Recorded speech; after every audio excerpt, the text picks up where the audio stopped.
Well, a very good morning and welcome to the Road to Raw. Chris Hoekstra and Damon Robinson with you. Better What's late going than never. on? Damon, Yeah, hey man, we're here. we got there in the end. We've been here for a couple of hours actually, so seeing all the fights go on.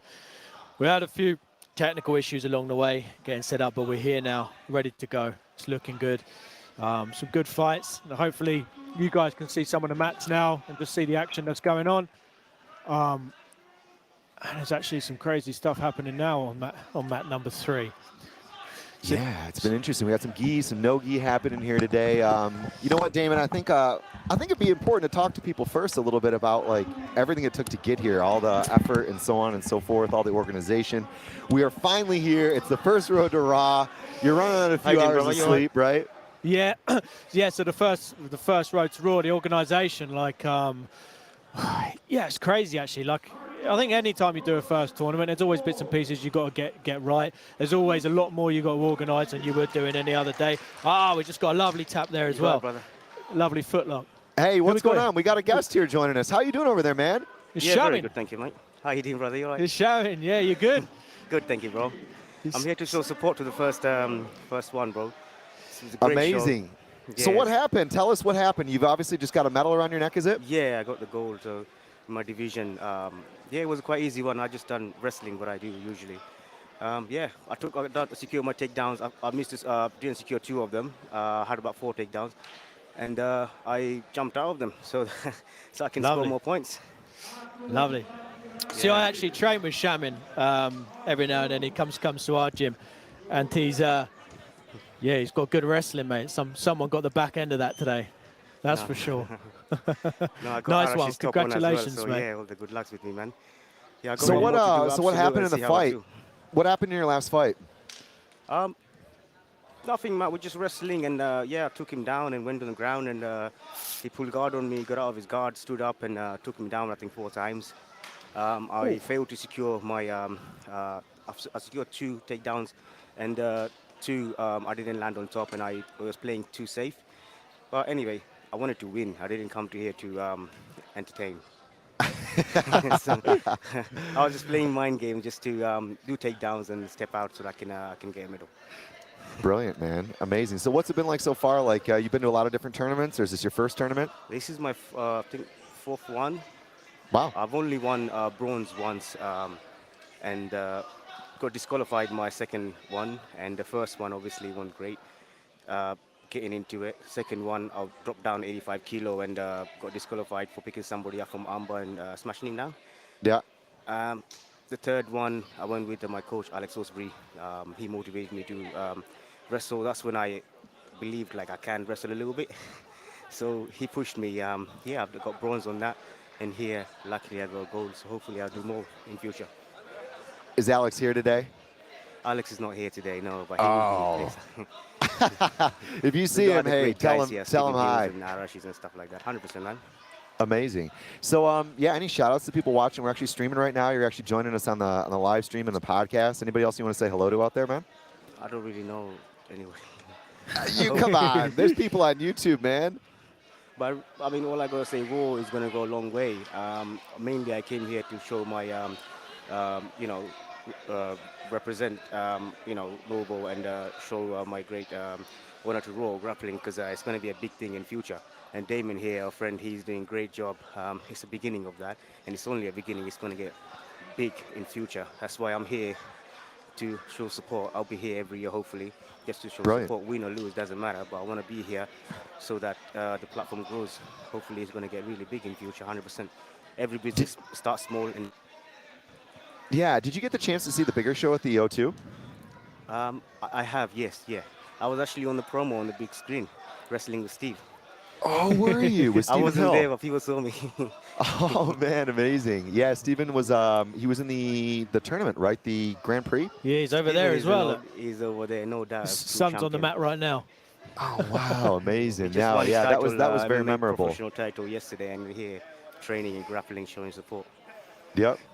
No, man, super cool. So, what are you doing the rest of the day?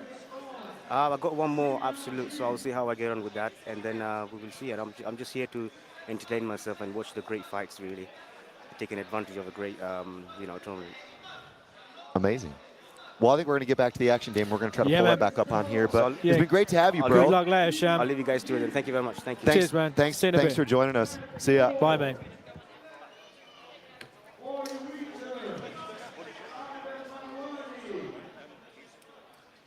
So we are going to try to get the live feedback here. But Damon, I'm going to leave it with you. Yep. Talk to everybody. Tell us what we've done to get here. Yeah, leave it with me, mate. Leave it with me. Oh, no, we got another guest coming here. We've got someone else. Who's this? We're going to put the headphones on. Hey, what's going on over there? Hey. Yeah, Can you put the mic a little bit closer for me? Like a little bit closer to your mouth? Yeah? Is that good? Can you hear me all right? Yeah, I can hear you. Brilliant. Talk to me, man. What happened? Who are you? Tell us who you're on the live stream. Welcome to Raw Podcast, by the way. Hi. I'm Adam Marawani. Adam Marawani. Yeah, how's it going, man? Yeah, it's going good. Just one gold? I just won gold, yeah. Right. Lovely. What division? It was 79 kg gi. Yep. Yeah, and I won on decision Lovely. points. Yeah, I got a throw. I got an Uchimata. Nice. And then I took his back, and I went for a bow and arrow, but I couldn't finish it. So yeah. So good you got there, mate. That's the main thing. What belt color are you? I'm only white. Lovely. First comp? No, third. Lovely. Yeah, first gold though. Collecting the golds, yeah, mean a lot. Keep hold of that one safe, mate. Definitely. Yeah, I will. So who are you here with? What's your teammates? Tell us about who you've come to the competition with today. I came with my teammate Tom and Jacob. Tom just got gold as well. Wow. Yeah. And how did he win? He won. I think he tapped him, but I couldn't really tell because, like, in the video it looks like he tapped, but I think it might have been points. Wow. Listen, I'm going to let you talk to Damon for a second. I'm going to quickly check something on our live stream, but you'll be able to talk to Damon for a moment, yeah? Yeah. Yeah, we just got a bit of an issue there with our live stream. We're streaming the mats here as well, but it's something's gone down. But yeah, congratulations, bro. How did you like the competition? Good? Yeah, it was good. It was really well run, well set up. It was fun to be here. Nice. You coming back? Yeah, hopefully. Lovely. So I can see you got your rash guard on there, so you get jumping into no-gi as well. Yeah, I think my fight's in 10 minutes. Lovely. Well, get yourself off, mate. Go and get yourself walled up. Lovely to speak to you, man. Thank you. Thanks. See ya. Nice. So there's another guy there claiming his gold at the first road to Raw, which is fantastic. Well, we got someone else. It's Ilias. Yo. Hey. Yo. How you doing? You all right? Good, man. How are you? Not too bad. So you're sitting in a hot seat. Does that mean you just won gold? Yeah, I just won gold. Happy. Lovely. Flew all the way from Belgium. Took a flight. You flew in from Belgium? Yeah, so came lovely. from Belgium. Wanted to be at the event, test myself. Yeah, man. So you were actually on the undercard of the main Raw Grappling Championship at the O2 Arena back in November. That's true. That's why I'm here. I screwed up last time. Coming back. Yeah, I think you did you get taken with a inside heel hook, I think, was it? No, I had a really tough match against Owen Jones. Owen Jones, he got some really good attempts. Yeah, basically no excuses. He dominated the match with attacks. Yeah. And but he didn't sub me, but he had some really good bites. Nice. It's good to see you back as well. And you've actually been training, I believe, over at the B team, haven't you, lately? Yeah, I've been to B team to boost up my game, learning from the best, right? And was you training with Craig Jones? Training with Craig, with Robert Eagle is a close friend of me. Yeah. And invited me to go over, and I was like, gotta do it right, training with the best here. And now like representing my team in Belgium, Stark and PhD. So yeah, happy to be here today. No, fantastic. Yeah, really good to see you back as well, man. And you competed in the purple belt division as well, didn't you? So, last time you was with us, you was in the blue belt. Is this your first purple belt comp? It is. It is my first purple belt competition. Claiming gold. Nice. Yeah, man. How many matches? Was it 3 matches? It was only 2 matches. I actually expected more matches because, but yeah, I wasn't sure. Just like book my flight to get over here. I didn't register it for the open weight because nobody was there back then. But now I kind of regret it that I can't do open weight. Yeah, yeah. But yeah, no, it's really good to see you back, Ilias, and congratulations on the gold. What are you doing for your training now? Are you staying in the UK or heading back to Belgium? Heading back to Belgium tomorrow, but planning to go back in a couple of weeks to B team again in Austin. Lovely. Lovely. So looking forward maybe to compete again in the next grappling show. And, 100%. Well, one of the main reasons to set this tournament up was to be able to find some fresh talent for the arena shows, you know, and you had a bit of a unlucky first round. I was really looking forward to seeing you have a good run at the Raw Grappling Championship as well. But next time, man, always welcome back. 100%. All right, man. Cool. Appreciate it. Thank you. Nice, Elias. Thanks. Good to talk to you, man. Thank you.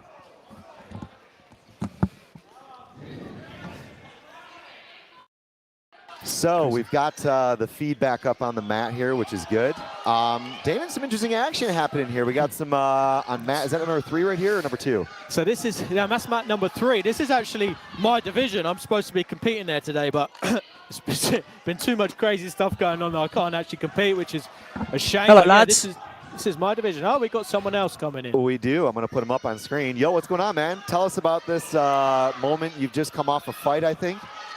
Yeah, 10-second heel hook. Whoa. How'd you get it? Still had my tracksuit bottoms and socks on. Who are you, bro? I'm Freddie Barker from Roger Gracie headquarters in Hammersmith, London. All right, yeah, no, for sure, RGHQ. So welcome to the Raw Grappling Podcast. Chris Hookster, Damon Robinson. We're actually streaming right now. We're recording right now. So we got people checking us out on YouTube. Anybody out there watching that might be interested? Hello, Mom. Mom! No, she's deaf and got one eye, unfortunately. No, I'm only joking. She still doesn't know how to work YouTube. Freddie, didn't you compete in a couple of brackets above or something, was it? Yeah, so I competed in the 97 plus division. Yeah. I'm like 85 kilos. Yeah, nice. It's because my mate was in the 85, so I didn't want to go against my mate. So I was like, do you know what? I'll just go up a few divisions. Yep. Yeah, nice. I'm hoping you lot put me in the black belt division as well, so I can go give that a go. Yeah, mate. what was it? Was you in the purple division? I was a purple belt, yeah. Yeah, we've got the open weight black belts later on today, so that'll be interesting to see. But we've got a break before we hit that, so. Mate, if there's spaces, like we've had a bit of a run in today, like with this, lots of people not turning up due to COVID and stuff like this. So it's been a bit of a tricky one. So COVID, never heard of her. Yeah, well, lots of people have got it at the moment, so we're struggling a little bit with that. So if there's any people who haven't turned up for the black belt division, we may be looking for some late entries. So stick around. Amazing. I'll still have my trackies and socks on. So who are your training partners? Who have you been working with up there at RGHQ? So I train with Owen O'Flanagan, who won the ADC European Trials. I train with him 2 to 3 times a week. Then at the Roger Gracie headquarters with Keyone Gracie, Roger jumps in a few times. And then we have good open mats at Apex Gym by Finsbury Park. Yeah. So I'm just trying to I've got ADCC coming up in May. So I'm basically just now working on my wrestling and my submissions basically. I go a bit too easy normally when I've got too much of a polite mat etiquette. So now I need to turn it up a little bit and actually practice being aggressive. I know the pink rash guard may fool a lot of people. I did have long blonde hair. But in all my I used to have long blonde hair. Then in all my fights, I'm like on top and I'm literally like pushing my hair back. So I was like, do you know what? So what I'm going to do, I'm going to wear the pink rash guard with my sponsors on the back, and then I'm going to dye my hair bright pink. So it will work. Nice. It will work. I hope I'll catch some eyes. But no, training at camp's going well. It started. I've got a whole training, like a strength and conditioning training program. I'm doing the 88 kilo division, so like I've got some. I weigh like 86 kilos, so I can just put a bit more muscle on, get my fitness up, get some like hard shark tank rounds in, and hopefully do well. I only got my purple belt about a month ago. I've only been doing nogi for about 2 years, so I'm jumping up quick. But luckily for nogi, doesn't really matter about belts, does it? It's all like an even playing field. So I'm hoping to get a good run up for some tournaments and then go to ADCC, make a bit of a statement, and try and blag my way into the final or something. Well done. Well, is that first gold at purple? No. I've got 3 already. Oh, nice. Wow. Well, you're on the right road. Keep going, man. I know. Keep going, mate. So is Ewan O'Flanagan, or is it Owen O'Flanagan? I thought it was Ewan. Owen, yeah. Owen O'Flanagan. Is he not coaching at NWA though? He basically does privates with a few people that I'm friends with, so I just jump in with them. Yeah. And then he coaches actually all over. So been working with him on my leg lock entries and just working on my bite, which is like so important, and just like the control, which has really elevated my game. So I've got a pretty good top, pretty good bottom game as well. But it's just like really getting that bite, because people think heel hooks are just a certain tap, but they're not. Everything has to be on, and if you keep going for it, and they know your game, then there has to be versatile in all submissions. 100%. So if we like myself, I train specifically heel hooks. Specific heel hook training every Monday. When I say heel hook, is that actually hurts.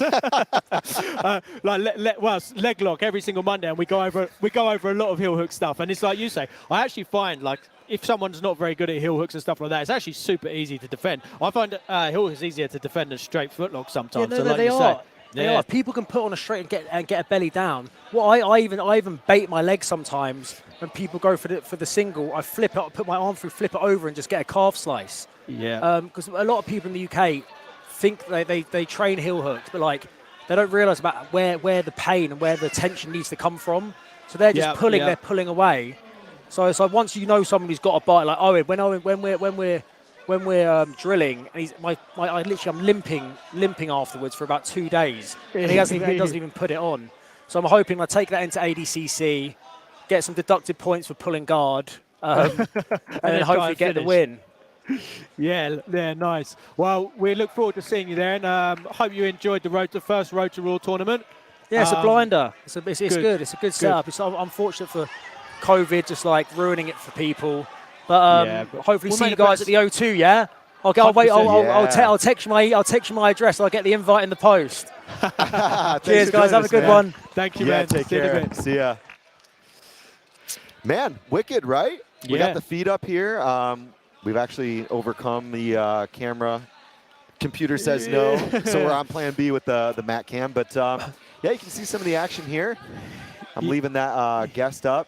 Yeah, so over there in mat number 1, I think you've got the blue belt absolute division. Oh, that's so Shamin. Shamin, who's just with us, he's just been finished with a rear naked choke, bless him. But it's the absolute division, so the guy's like twice his size. But one of the important things that we're doing here anyway with the Raw stuff is changing the rule set slightly. So from blue belt above, it's pretty much all submissions are fair game, you know, all heel hooks, leg reaping, total holds, knee bars. And I think that's important in the way that the sport's expanding, because a lot of the time there's a lot of restrictions in the way that blue belts and purple belts can compete. So yeah, we're just trying to open that up for people and see where it goes. And it looks like people are enjoying that. I'm just taking a look at some of the stream figures. I've sent you the stream, Damon, so you can share that on all social medias and so on and so forth.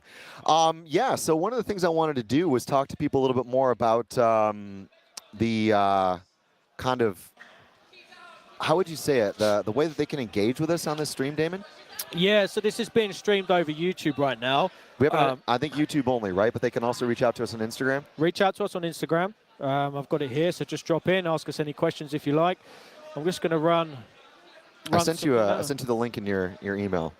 You can post it out there somehow. I know you're doing a lot of jobs here right now, but yeah, no, definitely get on there. Let us know what you think. I'm going to make sure that I keep talking to people on the guest comms position. Just a moment here. Actually, I think I've just got to double check the mat stream. Yeah, no, we're good. No, everything's perfect there. That's definitely still up. Cool. Yeah, what do you make of the different brackets and so on? What have you been most excited about, kind of promotionally? Promotionally, the way that the Road to Raw or the Raw Grappling Championships is set up, we run no-gi tournaments, right? So as you see from the Road to Raw, the no-gi brackets are the most stacked brackets. They're in my opinion, and just the way I like it, the most exciting ones to watch in this rule set.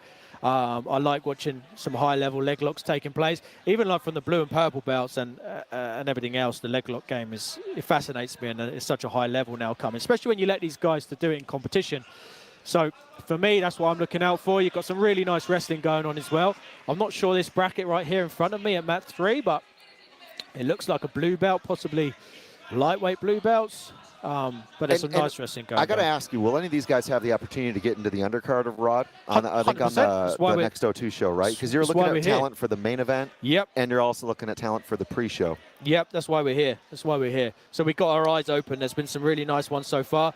And any of you guys as well out there listening that think anybody should be in with a chance, let us know. We can get our eyes on their mat, and we can hopefully see it there. I'm just sticking up the link now. Hey, Nick, RK is our official first commenter.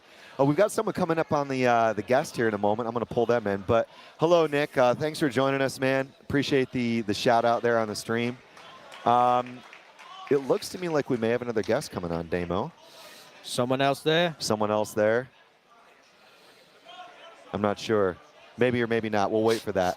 I'm going to take a quick break and just make sure I give you some login details so the action roll, and we'll be back in about a minute.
All right, we're back with you live. Raw Grappling Championships, Road to Raw, and the Raw Grappling Podcast. We've got someone coming on here. I'm going to unmute you. If you just wait a minute, we're going to pull you on.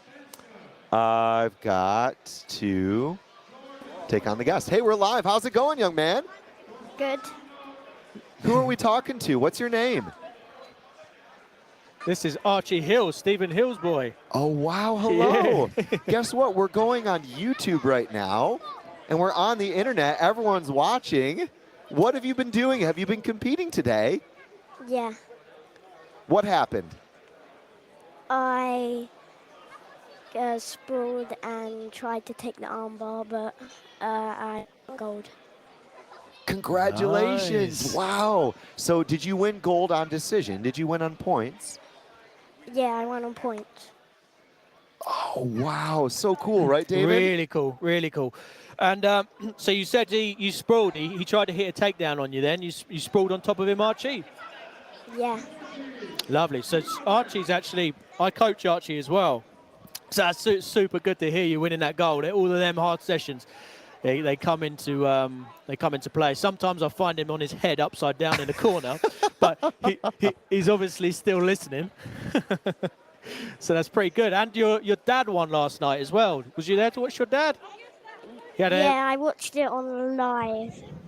Yeah, you watched it live on television. Mhm. Yeah, nice. Well, it's really good. How did you enjoy the competition, Archie? It was fun but tiring. Fun but tiring. And you ever got any more fights now? Was that your last match? Yeah. Show us the gold. Put it up to the camera. Nice. Look at that. Is that your first gold? Yeah. Lovely. That's gonna mean the most. You're never gonna forget winning that gold, Archie. And just keep going. Back into class tomorrow. 5 p.m. No downtime. Ready to rock and roll for the next comp. Yeah. Good man. Good man. Archie, I wonder if you could do me a favor just before you go. Would you be able to grab your dad from behind you? I just want a quick chat with Steve. Is that all right? Yeah. Lovely. Thanks a lot, Archie. Thank you, Archie. Oh, that was so cool, man. Amazing, amazing, amazing. Bless him. So what do we have here? We've got youth all the way up to open weight or super heavyweight black belt. Yeah, so the black belts, we've got 3 divisions. Here comes Steve now. He's just fresh off a victory last night. You can see him in there. Oh, we can. I'm going to unmute him in a second. I'm going to get his headset on. Steven, we'll get you on in a second here. Let me open your mic. All right, we're live with Stephen Hill. What's going on, man? What's up? Everything's good? Hey. Yeah, we're good. We're good. We're at the road to Raw, but I don't know if it's all about BJJ, man. We've been hearing rumors that you were up in the MMA game last night. Contenders 32. It was fun. Can you pull your mic a little bit closer to your mouth? Can you bend it up Sorry, and man. actually face it? There you go. What happened? What, last night? Yep. Yeah, there was a few exchanges, and I think I damaged his lower leg with some low calf kicks, and that was all she wrote. First round, stoppage, calf First kicks. round, yeah, first round. Nice. I was gutted, really. I want more. I want more, a bit more of a scrap, you know? Yes, that's the title fight as well, was it? Yeah, big Yeah, title what fight, was British title. What was you doing to his calves that made him get into that position? Just low calf Constant. kicks. Yeah. Low calf kicks, yeah. Tried to get a few head kicks, but yeah. Missed. Yeah, So it is it's what it is. also- What it is. It is what it is. We can only beat who's in front of you, right? Of course. Super late as well. What time was you on? I was actually trying to keep an eye out, and it seemed like it was going on forever. Oh mate, I walked out at like 12:45. Wow. And you're competing today as well, right? Yeah. I think the black belt divisions are starting shortly anyway. Yeah, I haven't got long. Mat 4, we've got something starting here. I think we've got the blue belt absolutes going on Mat 3. So yeah, we should see you on the mat soon. Looking man. forward to it, mate. Hopefully Yeah. you're not too taxed after your first round stoppage. I'm curious though, Steven, does it feel kind of weird to be able to go from an MMA fight to a BJJ comp the next day? Nah. It's all good. Why? You don't even, you seem like you just woke up to me. We do. Yeah, we do this every day, you know. Punch, we kick, we wrestle, we grapple. It's just another day, isn't it? It's just another day. You know, it was funny. We had a podcast with Josh Hinger like a week ago. That'll be coming out next week. Yep. And one of the things he was talking about was like, when I first met him, he was like, oh, we're jet lagged. I was in Brazil last week. I went back home to America. I just sold a house. You know, I've What a just stud. this, that, and the other. Yeah, jet lagged, tired.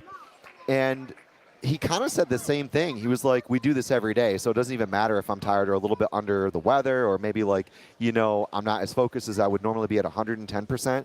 Is that kind of how you approach it as well? Like, even when you're not at your best, you're always going to be a winner kind of thing? Yeah, like if we was only do it when we're fresh, you'd never grow, you know what I mean?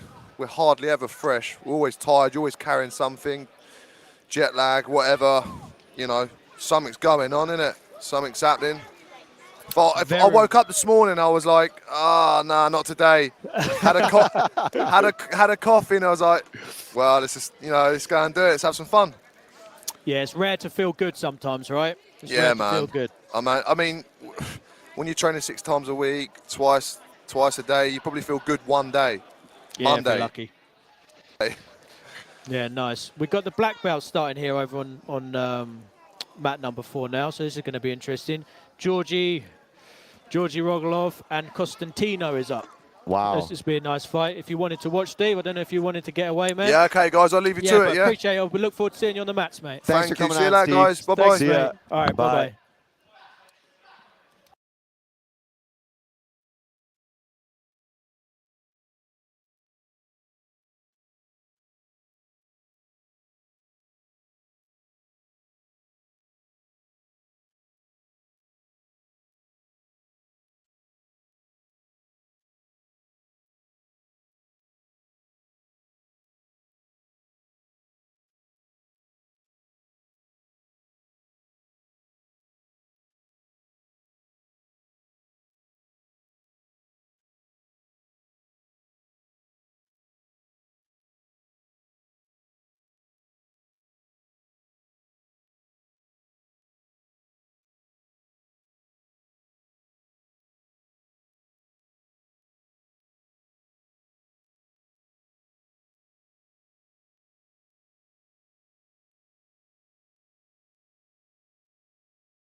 Hey, what's going on over there, man? Let me unmute you. I think I've got you on mute. Just a second. I'm going to pull you up. Yep, your mic is open. Who are we talking to? Adam again. I'm back with a double gold this time. Wait a second. We saw you a moment ago. You didn't have none of that going on. Now you're fully laden. Yeah, got both. What happened? I got a double leg in the beginning. I won on points again. I passed. I got into mount. Had a DARS attempt. I thought that was pretty in, but didn't get a finish there. You sound almost out of breath. Was it tough? A little bit. Yeah, it was a hard fight. What actually happened? Like, did you actually go out there and initiate the kind of action, or did you really more patient and countered? I went straight in. I shot a double leg, and he had that kind of a guillotine on me, and I thought it was over for a second, but then I finished it. I drove through and I got on top and passed his guard. Man, that's insane, right? Did you have that game plan kind of going into it, or did you just kind of think to yourself, yeah. like, I'll see what he does? My game plan for every comp is just take down and pass. That's what I want to do. Where are you training out of? Carlson Gracie Kent. Okay, all right. So is that Alan and all those guys? Or no, wait a second. That'd be Simon, wouldn't it? Simon, there's like Dave Broughton, head That's coach. right. Yeah. What's that like? Is that just like brutal Monday to Friday? Yeah, it's a very good gym, very high level guys there. Amazing, man. So what's been like the biggest takeaway the last couple of months in your preparation for this? Stick to a simple game plan, because before, like my previous comps, I've tried stuff I saw on YouTube without much drilling, and it's just not gone well. So I just stuck to the basics and like tried to win through that. Do you think at some point you develop your own style with these types of things? Because a lot of young athletes, they go in and they want to experiment, right? They're on YouTube. I'm always on YouTube. I'm always looking at stuff. But do you kind of find what works for you and then say you want to stick with more and more and more of that? Yeah, like what I found is I went on YouTube, I saw a bunch of stuff, and like I picked what stuck and like worked for my style. So I've been just trying to use that rather than like bring everything in that won't work, like trying to do a berimbolo or something. But that's fun, right? You got to enjoy like some of those things. Do you play more on like, in your free time, but then when you're training for a comp, you stay a little bit more focused? Because like when I want to roll, like I'm always experimenting. I do try lots of wild stuff because for me it's just for fun. But for you, you must go in and the coaches have you being a little bit more narrow in your approach, right? Yeah, like leading up to the comp more grounded, but before that it's like just a bunch of crazy, just fun stuff to do in rolls. Oh, okay. Wow, amazing. So what's next for you? What are you doing next? I'm doing I have a wrestling comp next week, and I have trials for the Judo Kent team on Sunday. You have a background in judo at all? Yeah, I've been like doing judo on and off since I was like 4 or 5. Okay. And when did you start BJJ? August. So very recently. Wow. Yeah, okay. Recent. All That's when I right. started going full time. How much does that judo game help you reckon? A lot. Like in my gi fight, I got him down with a uchimata, which is judo throw. It helps a lot with the stand. Oh yeah, you mentioned that earlier on the last interview, didn't you? Yeah. You gotta love a little bit of uchimata, right? Did you just catch the whizzer on him? Yeah, I had I think it was actually off an underhook, I think. Oh, was it? An underhook uchimata. Okay. Drilled that a bit, so. I love it. Do you feel like that? The biggest thing I always find when you lock up with a judo guy is their base is just ridiculous, right? It's so difficult to interrupt and get all the little, because it depends on how risky you want to get with a takedown. But when a guy has got really good judo, it just becomes more tricky in those positions, right? Which applies very much to how a BJJ fight starts, no? Yeah, because all the fights start standing. So against a judo guy, it's going to be harder to actually get it on the ground because they know their base. They know how to take down. They know how to like stand and throw. Man, I love it. Well, people are watching on the YouTube live stream. We've mentioned this. What do you reckon? What do you make of this event so far? What's been your reactions? Yeah, no, the event's really great. I'm just happy to be here. It's just super nice, well run. Nothing else to say, huh? He's got double. He's back. He's with double gold. Is that a double gold now? Double gold. He's double gold. collecting the set. Yeah. Nice. Lovely job, man. Lovely job. Thank you. So, yeah, I don't really know. Like, are you done? Are you going to fight again? Are we going to put you in the adults? What's happening? Hopefully, I'll go into the adults soon when I turn 17. So like, it's half a year away. Well, not 17. That's juvenile still, but maybe. See what We're gonna happens. put you in there before you know it, man. You're gonna be the secret. You're gonna be the Carlson Gracie secret weapon. You know. Yeah, that's the plan. Wicked. So one of the things actually that Damon and I have been kind of looking at is we're interested in seeing who could be a good feature for not only the Raw Grappling Championship main events, super fights, the Grand Prix type tournaments, but also for what would be the undercard. Did you catch any of the undercard action last time on YouTube? I didn't see that, no. No, you got to go check it out. Yeah, we had a blue belt tournament and a purple belt tournament. Yep. Yeah. I'll watch it when I'm home. Yeah, go on there, check it out. Go on our YouTube channel. It's something we haven't plugged much over the recent months just because we're been busy setting things up, but we're really having a go at it now. Loads of content coming out. You can still catch like the live stream from the O2 of that undercard Grand Prix as well, purple and blues, just to see the sort of level that some of these guys are up against, you know, because the guys that we put through to these arena shows, they're not hobbyists, you know, they're serious competitors, and it's quite interesting to see how high the level is for these coloured belts. So if you're a competitor and that's what you're wanting to do, go check that out. It's worth a look. And keep going, keep collecting them golds, and maybe one day we'll see you on there, man. Yeah, I love it, right? I mean, this is what it's all about. And so, you know, for us, we want to be able to give the opportunity to great talent here in the UK on a high-level production. And I think if you check out that tournament, you'll see what we need. We look forward to having you on there, man. Yeah, thank you. All right. To be on there. Well, thanks for coming on today and chatting to us, okay? Enjoy those golds. All right. Thank you. See you later, Take man. care, Adam. See ya. Thanks. Bye.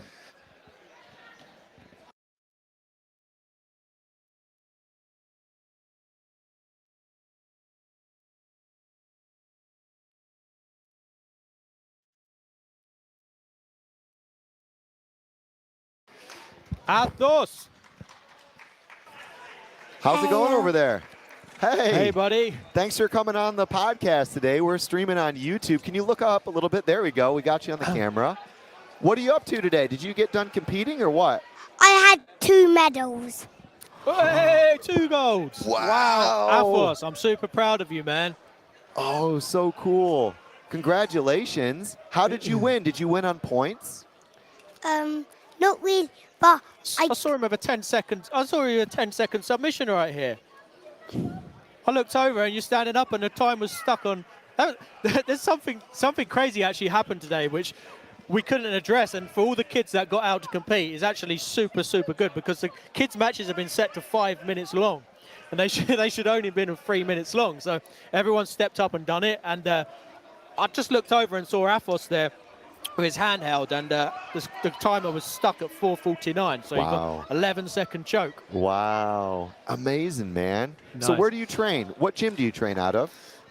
I train Novo and in Eastbourne, and I started a new gym in Boss. Who is the coach? Who is your coach? I started with River, and then I went to Bexhill with Alex. Alex Salisbury? Mm-hmm. Wow. What is your favorite part of jiu-jitsu? What are your favorite moves? Probably double takedown and guillotine. Oh, the guillotine. Nice. Wow. And how old are you? Can I ask what year are you in 6. school? What year are you in school? Year 1. Year 1. Man, you're so cool. such a good guy, man. You know what? How long have you been doing jiu-jitsu? When did you start? When I was 2. When you was 2? Yeah. Wow. So you've started training with me as well, haven't you, Athos, lately in the last couple of months? And you've been getting better and better, but I actually had no idea you was training at 2 years old. My daughter's 2 years old, and she has a go, but it just goes to show that you stick to these things and you get better. And look what you're wearing now. 2 gold medals, man. Wow, so good. Do you go on? What were you gonna say? Go ahead. I won it. It was like 5-second win in both. Amazing. I was gonna say, do you have anybody here watching you today? Is there anybody watching you? My first fight was my cousins watching me. And my second fight, it was just Mummy and Daddy and Athena. Nice. Wow, so cool, man. Congratulations on your win. Do you have to go to school next week, or are you on half term? Are you on holiday now? Holiday. Hey, holiday. It doesn't mean you can skip the gym, though, Athos. I'm not. Tomorrow, 5 p.m. Oh, We see you there. okay. Bring your medals. Okay. Thank you for coming on the show today, and make sure you have a great day, okay? And we'll see you soon. Do you want to, Athos, grab your dad and ask him if he could take those headphones off you really carefully. Take my headphones off. See ya. Man, amazing, right? Yep. Don't you love it? Starting at 2 years old. Oh, no, it's great. Athos is super good as well. Like our coach Athos, he lives in Eastbourne and I'm in Hastings, so he's not over all the time, but he's there a couple of times a month. Hang on, we got someone else. Oh, we do. I'm going to open your mic a second here. The juveniles are rolling through. They are, the troublemakers. Let me get them on here. Hey, what's going on? You're live on the show. Hi. It's Roman. Who are we talking to? Roman. Roman. Hey. Where are you from? England. Train at Gracie Barrow Hastings. Isn't it ridiculous when an American asks you where you're from and you're in England and you say I'm from England? You're from GB Hastings. So I'm going to go out there on a limb and say that your coach is Paul Bridges, no? Yeah, Paul Bridges and Ali Bailey. Oh, and Ali Bailey, of course, yes. Amazing, man. Paul's a good buddy of mine, Ali too. Well, you've got a medal around your neck. You must have won something. Yeah, 1 gold, but 1 fight. What happened? Armbar, I think, in around a minute from the Submission. Yeah, submission Nice. from the guard. Nice. Not closed guard, Incredible. open guard. Open guard. Okay, how'd you set it up? Tell me about the setup. Did he just make a mistake, or did you force him into something? Started off, I sat down and then kind of pull guard. He put his arm in and then kicked my legs up, hooked his head and one across his belly, and then armbar. I managed to sweep him over into the finished armbar, yeah. Lovely. Amazing. Lovely. Did Paul coach you or Ali coach you through that? I think it was Ali and Paul. I think they're both in the corner, yeah. I'm not too sure. Who do you get to spar with more? Which of the two? They don't really spar because Paul's just had his hip replaced. Oh, he did. Yes, of course. He had a surgery, didn't he, man? Yeah. But have you ever rolled with either of them? Surely. I've rolled with Paul. I haven't rolled with Ali. Not yet. Is he tricky? Is Paul tricky? Is he tough to he's deal with? technical. He is. What's your favorite part of jiu-jitsu? What's your favorite part of no-gi specifically? Yeah. I like the guard, and I like that it isn't so sticky. Like in the gi, I feel like it really slows you down, but in the no-gi, I feel like it's a lot more fast-paced, and you move positions quicker than just getting stuck in maybe the guard or the mount or something. Yes. And would you say, like, jiu-jitsu, you like it because it is creative, or do you like it because it's like something you study? I don't know. For me, like, I'm a bit of a nerd about it. You know, I'm always Googling and Wikipediaing or whatever. I like watching other people's games, and yeah. There I like you go. Kola Bates' game. Kola Barte's on it. What do you like about it? I like the way he sets things up, and that he's younger, but he's beating all the older guys, and it doesn't really like his mentality. It doesn't hold him back. That he's younger, and they've been doing it longer. He just goes in and he manages to tap them. There's a lot of, like, one of the things that we talked about on the last live show. Did you watch the last live show? Did you see the one at the O2? I didn't see it, but one of my training partners, Sam Antonio, I think. Yeah. Did. Yes. I watched his I match, remember. yeah. Did you watch the live stream on the YouTube thing? No, I didn't, because I wasn't too sure about it at then, but. Yep. They had it on Flow, and they also had it on YouTube, but that was one of the things we talked about on the last show, was like how good some of these young competitors are that have only been training 2, 3, 4 years.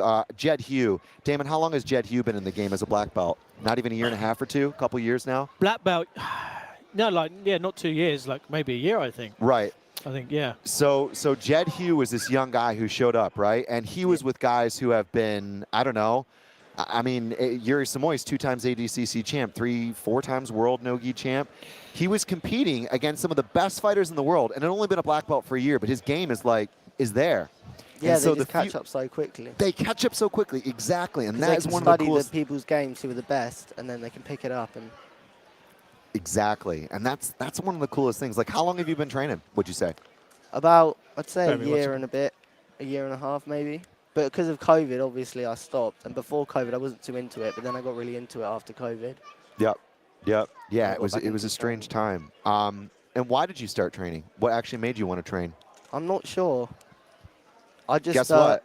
I just Hold really on a picked it second. up. You can finish. You can finish what you're going to say. Go on. We got a special guest here. I'll open his mic in a second, but finish up. Sorry. I just started. I don't know. I just really got into it after COVID and just wanted to start training more. And did your friends tell you about it, or did you just find out like through I the started off UFC? Or? with one of my friends, but he left after about 2 weeks. I was started off in the kids classes, and then after COVID, I moved up into the adult class, and that's when I really got into it. Man, amazing. Well, guess what? Speak of the man himself. He actually walked up and surprised me. There was somebody tapping on my shoulder. I had no idea who it was. I looked around. It's Coach Paul Bridges. We got Paul Bridges here. Your student has just won a medal. Paul, he was telling us all about his training. He was telling us about all the different things he's been doing. Awesome. Training under Ali and you, he said, has been great, and you coached him to a win here today. Well, coach him to a win is a little bit quick. He's he doesn't like to take his time, but sorry, I'm going to adjust that. Go on. Good? Yeah, perfect. Yeah. Yeah, no, he's great. Roaming trains all the time. If he could train every second of the day, about 3 times a day, he'd probably do it.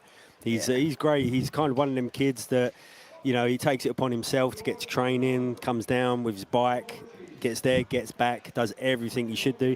But one of the most important things, like, as we know, as any student, which he's really good at, he listens. He doesn't just take it on like, okay, I know he's there and he knows what he wants to do, but he'll listen to the advice. And if I say, look, because the last week we had a match where he had a match with a kid, then he had to fight him again. And I said, he armbarred the kid in the first match, and then the second match afterwards, I said, look, you got to switch it up because he's gonna know that. He's going to be, and he did. He was just backing off, playing a negative game. Yeah. And Roman did a really good job. Instead of playing the guard, which he usually plays, he came up, passed the guard, got the mount, and then got the armbar from the mount. So it's kind of like an armbar finish again. But yeah, he's a little bit of an armbar warrior. I love it. I love it. Yeah, Roman, we were actually talking, and I didn't tell Paul this yet because he surprised me here. We were talking about how much you like watching tape and how much you feel like your studying of the game outside of the gym has actually made him better quicker. And I think that's a trend we've seen a lot. Yeah. Like, look, we mentioned on the last, again, I'm going to repeat myself, the last Raw Grappling Championship show, a guy like Jed Hugh, who's only been a black belt like a year or so, was competing against people like Yuri Samois, who's been in the game for far longer, right? Oh, absolutely. So that's been one of the things for Roman, was you were saying a lot of the studying has made you better quicker. I mean, that must be fun to see, Paul. It will do, because they start doing moves that they've seen, and you've got so much great content out there. Even free content on YouTube, which is amazing that people can pick up, and that's a good way of always coming into it. Like with someone like Roman, that if you see a style which is similar to yours, and he'd be like an early stage Gordon Ryan, very tall, very rangy, where Gordon's put a lot of weight on lately, but he's still got that height and that range of, you can watch people that have a similar style to you, maybe pulling guard. You can see free content on YouTube, and then maybe go on something like BJJ Fanatic, something, a big site, and then say, okay, because there's a lot of money to put down, especially if you're a young kid and stuff like that. But then you can say, okay, I like playing this game. I'll watch them on YouTube for free, and then see if I, kind of vibe with the instructor, whether what he's saying makes sense to me, and whether I can absorb the way that he teaches it.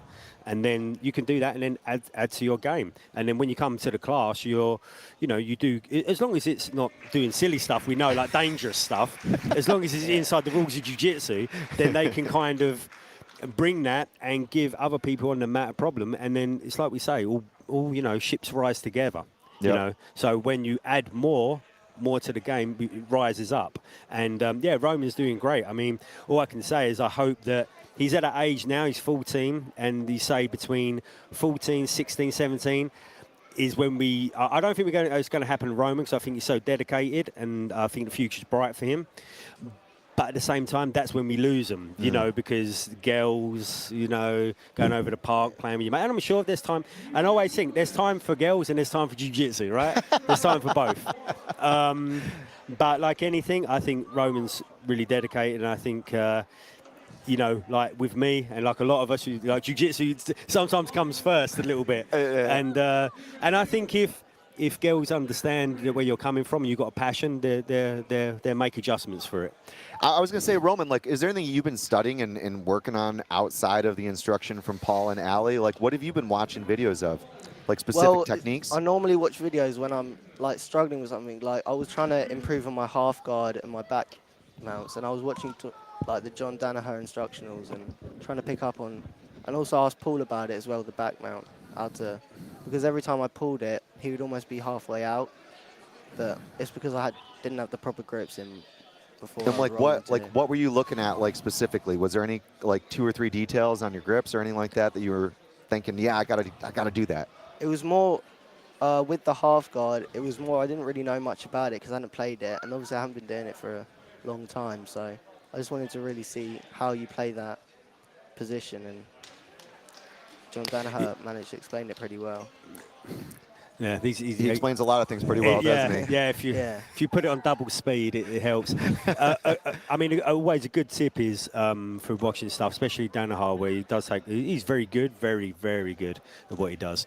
But the thing is to watch it through double speed, the whole thing, and then pick out the bits that you see that you like and watch it again. That's a really good way of absorbing like a lot of material, is just watch it through double speed all the way through, then pick out the bits that you saw that you liked or that relate to you, and then go back and watch them more in depth and study them. That's a good way of, if you're into studying tape, that's a good way of doing it. Because obviously I do. I mean, I think we all do nowadays, but I mean, especially as an instructor. Yeah. And especially, you know, I would be doing the same things, but I watch so much tape, like footage, you know, different people talking about different stuff, and because the game changes, as we know, like the 2 old dogs like us, the game keeps on changing. It's changed a lot since we've been doing it, and it will continue to change, and it's just keeping up with it, and it's great. But Roman's future is it's bright, as I can say. There's certain people that come in and you go, ooh. He's got all the elements he needs, but it's just that thing of time. You know, he just needs to just keep on developing and keep on developing little by little. There's no rush. I mean, what was you doing at 14?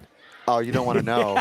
I got a Volvo and a paper route. I was a newspaper delivery boy, and then eventually I got my first car, you know what I mean? So that changed the game for me, Roman. I was focused on, but you know, I found martial arts later in life. I found it watching. Do you ever watch MMA at all, Roman?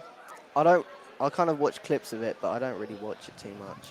But this was one of the first things where I was like, wow, that's entertaining. And then you wonder why one guy wins, and you realize, oh, wow, he's a jiu-jitsu fighter, right? Oh, I might want to train that. You remember that. When did you start training?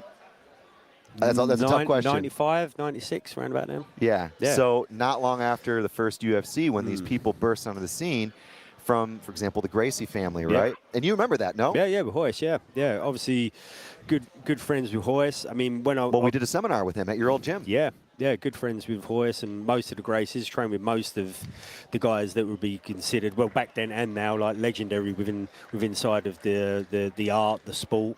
Obviously went to America, trained with Hickson and his guys. That was my first real touch of being in a real jiu-jitsu academy. And it's changed over the years, as in it was more, let's do jiu-jitsu as a sport, but in essence it was ready to get you for either self-defense or more likely as professional. Jiu-jitsu would never pay, or that was never the professional sport. You do jiu-jitsu to get you ready to do MMA. Yeah. But now, what's so great is guys can go, I love jiu-jitsu. Man, I can earn money at jiu-jitsu. Or there's such a structured sport there now that's been developed over the last 20, coming up 30 years, that it's kind of, all these guys can kind of develop their skills. Such a professional, you know, set, like as we see here. Yeah. It's a professional setup. They've got, you know, great guys like yourself on the mic. But this adds another dimension to the whole thing. It makes it more professional, and it's great for people like Roman, who's just, you know, he's just started his competitive career, as people like to call it.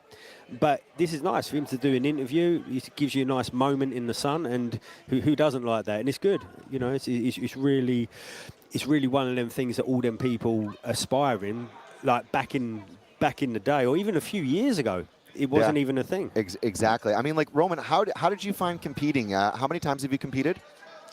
This is my 4th competition, but the last time I had 3 matches, and then one of them I had 2, but the rest have just been 1. How would you describe like the emotions? Does it make you excited or nervous, the or what first do you one, feel? I was, you know, really worried for it, and then as it went on, like today's one, I was fine. I wasn't really too worried, and I just walked in and, you know, rolled how I had the game plan. So Yeah. Did what I wanted to do. You start to become a little more comfortable with it, right? Yeah, yeah. Do you think this is something that you would take seriously? Like, have you done other sports and competed in those, and now jiu-jitsu's the one, or? No, I haven't really done other sports, but this one I seem to be very focused on. Like, I'm also doing the gym for it and like adding other things onto it, so taking it seriously, yeah. Like strength and conditioning and running Yeah. and all that. Yeah. Do you eat well? Do you eat good food? Yeah. Sometimes. No pizza, no candy. That's a guilty face, isn't That it, is a Paul? guilty face. That'd be like something. I think it's like all of us. We try to eat as healthy as we can. Yeah. But sometimes it's kind of we're in a rush and we have to kind of eat what's available, right? Like, what would your advice be to Roman and the rest of the young people here that are getting onto the mat? Some of them maybe for second, third, fourth, fifth time. You've been and you've seen this. I mean, I've seen you compete before. I've seen you coach before. I've trained under you before. What would your advice be to young fighters like him, young jiu-jitsu players? Well, I mean, as far as Roman, I've got, you know, I could advise him. The other guys, I don't know. But, I mean, overarching, the main thing, find a good gym with a healthy culture, with good instruction where they're more interested in building you technically. And, you know, technically, morally, I think as well is always a thing that's not really talked about, but you should have a good gym with good morals behind it because it will develop your character, especially at their age. Because kids coming in, they look to the coaches, they look to the professor, they look to other athletes in the gym, and especially if an athlete's winning, they go, oh, I need to act like that guy to win. So if there's a gym where there's a little bit of attitude or whichever, then the younger kids may think that that's the way to act, which we know is not. And like my advice is always, you know, be super nice to everyone, be polite, be nice, but when you're on the mat, of course, it's business. And we're very professional on the mat. Like competitive day, you can be super nice, shake the guy's hand before, be polite, be nice, and afterwards. I mean, when you're on there, it's different as in a sense of now it's business time. Now I've got to kind of put my best foot forward and fight for the win. And because it's not like I've got to be nice to him. He's going to be trying to catch me and stuff. I'm going to try and catch him and stuff. But as far as like advice, overarching advice, obviously find a good positive gym, one that is kind of in line with you a lot. I think like a positive energy. If you're that type of person, and it's like I always say, when you go into into a building, into a club, into a bar, into any kind of environment, you know whether you vibe with them people or not. You know whether it's a good fit for you. And the main thing for young guys coming up is take care of your body, man. Like tap, if you need to tap. Don't think, oh man, I can't tap because it's just another match. And in training, take care of your body. The youth, as you're growing up, your bones are still developing, your body's still developing. And them joints have got to last you for the rest of your life. And the matches you have now preparing you for that World Championship in 10 years' time, where you're going up against, or the ADCC like championship, where you're in the final match, or you want to make a run to the ADCC, you need to be in good physical shape. You've got to think about yourself as an athlete. And if athletes are getting injured all the time, it's like I said, if you put me in charge of like a professional football team, and in my first week, 5 people got injured, I wouldn't be surprised if you sack me, because you've got, for a team to be strong, everyone needs to be healthy, everyone needs to be on the playing field every day. And if people are getting injured, that's no good for your development, because if Roman was getting injured on and off, he'd have to take time off the mat. Now, how much time that every year that may increase, how much is your development going to suffer for that? So just staying healthy and just going, okay, you caught me, I tap, let's go again. It's a game.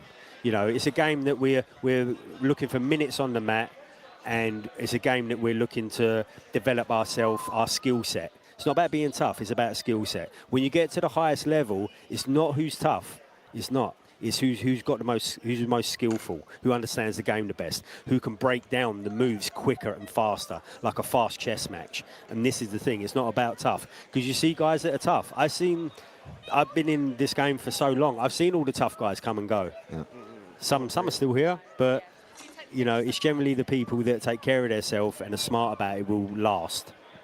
So yeah, take care of yourself. Find a good gym that you vibe with, that are doing the same kind of things that you want to achieve, and are behind you in a positive sense. They look out for the best of you, and that's not just about wins. That's looking at like I say, it's looking out for you when you're on the mat to keep yourself healthy as well. In a thing like, I say it to the guys all the time, look, we're doing takedowns. If a takedown's 80% there, let the guy have it. Don't try and put your hand down and injure yourself trying to stop it, because it's really important that they keep their body in tip-top condition so they can train more often. Plus, you know, we want big, healthy academies, right, with lots of people. If everyone's getting injured, no one's going to want to train. Yeah. So, yeah, that's what I'd say. You stay healthy and go with good instructors or good gyms that look out for the best of you. Not just about winning medals, but the best for you as a person as well, I think. What do you make of that, Rowan? There was a lot of advice there from Paul. Obviously, a lot of advice about being intelligent, about trying to take a smart approach. What do you make of that? Because this is still an early time in your young career. I think, yeah, it's true. Take that in over time, because you can't really take it in all at once. But try, you know, being tough doesn't really get you anywhere. It might get you injured as well, especially if you're trying to, you know, you won't tap or stuff like that, as he was saying. So just try and be skillful and play your game. Yeah, no, absolutely. I mean, it's for me, I agree. The one thing that really struck out with what Paul just said is a lot of the tough guys have come and gone in this game. You know what? You know American football, Roman? You ever watch that? No, I've seen it a little bit, yeah. You know what I mean, though? The guys in the big pads and the big gear, their average career is like a couple, 3 years sometimes as a pro. Yep. You know, they go in. Because they got the helmets, they don't really mind running into each other, unlike rugby, where you kind of self-aware. It hurts more in rugby. Exactly, right? And it was interesting, you know, to think about what Paul said. A lot of the guys who go in and they fight tough, and they have gym wars. And they don't mind if their knee blows out. And they're like, oh, it's all about kind of winning the medal. And in my opinion, because I've covered a lot of different combat sports, I've covered MMA and boxing and kickboxing and grappling, jiu-jitsu. The smarter guys that are playing for life, you know, it's a lifetime journey, are the ones that, to me, are some of the greatest in the sport. Think about Khabib, think about GSP and MMA, two of the best guys in MMA, the best ever to do it. They walked away at the top, didn't they? Yeah. They fought smart. They trained smart. They had a positive attitude. I never saw, you know, I mean, of course, we did see a couple of things happen between some of those characters aforementioned. But, yeah, I mean, they always represented themselves well. You know, besides the Khabib McGregor thing, right? That was the one thing. And they understood how to train, right? And they understood that it's a professional sport, that you've got to take care of your body, especially GSP and Khabib. Yeah.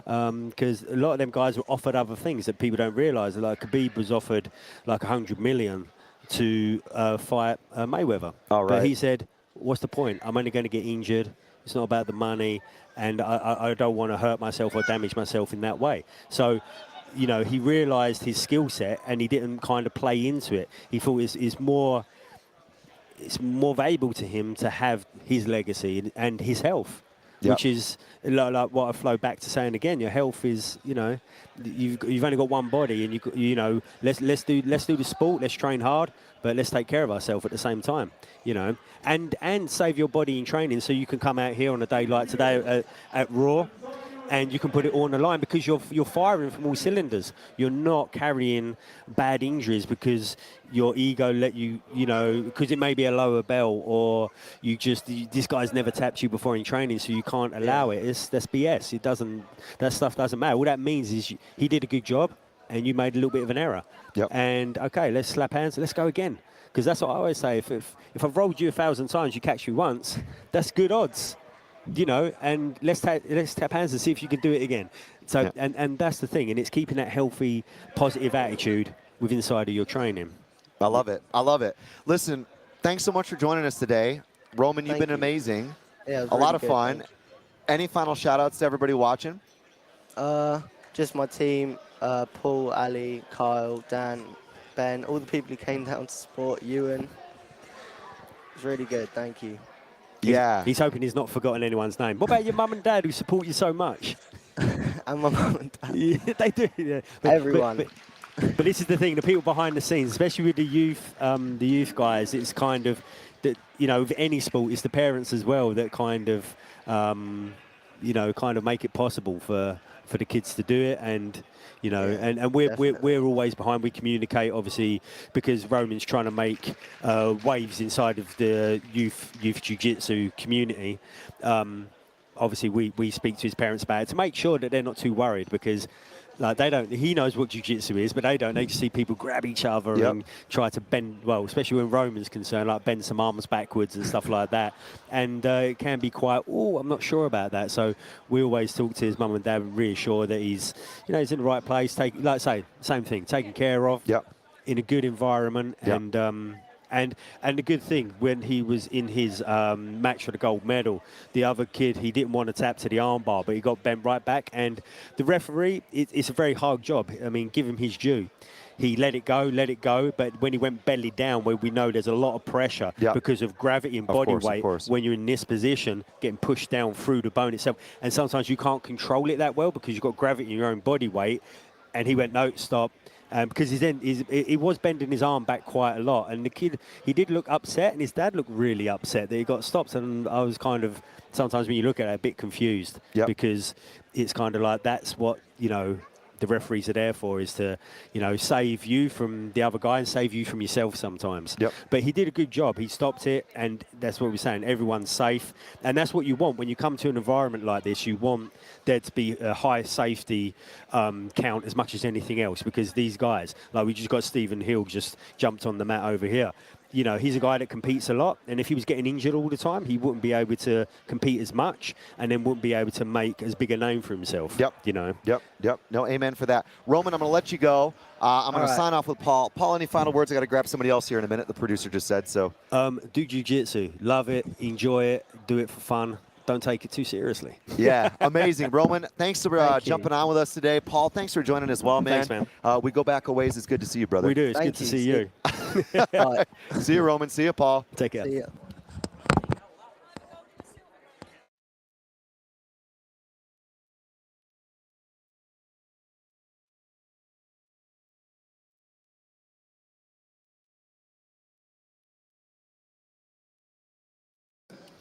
All right, I got Damo back on the line, and we're going to open up your mic. Damon, you're on, and we've got someone else joining us. What's going on, man? Hi, my name is Daniel Usman from Legion Grappling, East London. Hey, thanks for coming on today. We're streaming on YouTube. We're recording the podcast. You're with us.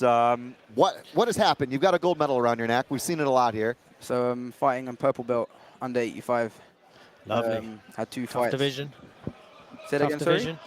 Tough division. Yeah. First fight, toe hold. Second Lovely. fight, heel hook. Lovely. Yeah. Always good to see them submissions getting hit, man. Were they quick ones? Yeah, the first one I think was in, purple belts. My first time at purple belt. Oh, lovely. So I didn't know it was 7 minutes, but the fight finished in, 3 minutes. The second one was 14 seconds. Lovely. Yeah. Well, it's a good first out in a purple. I think it's always nice when you jump up a belt and you prove that colour's truly worthy, you know, and when it's competition tested, it's super good, man. Yeah. So we've got a couple people joining on the stream here. They're talking about the leg lock. Somebody gave you a shout out, actually. They must have seen the fight. Was that do you have a game plan going into this one for the tournament? So I come from Legion Grappling, so it's actually a wrestling gym. But we've been doing a lot of leg locks recently, and I go a lot of open mats. I train with likes of Jed Hu at Elite Jiu-Jitsu, 10th Planet London. Shout out to them. Do a lot of open mat stuff there. So I've been working a lot of the leg locks. So yeah, I like heel hooks and stuff. Lovely. And, that's my game really. That's why on Instagram, Leglock City, I've been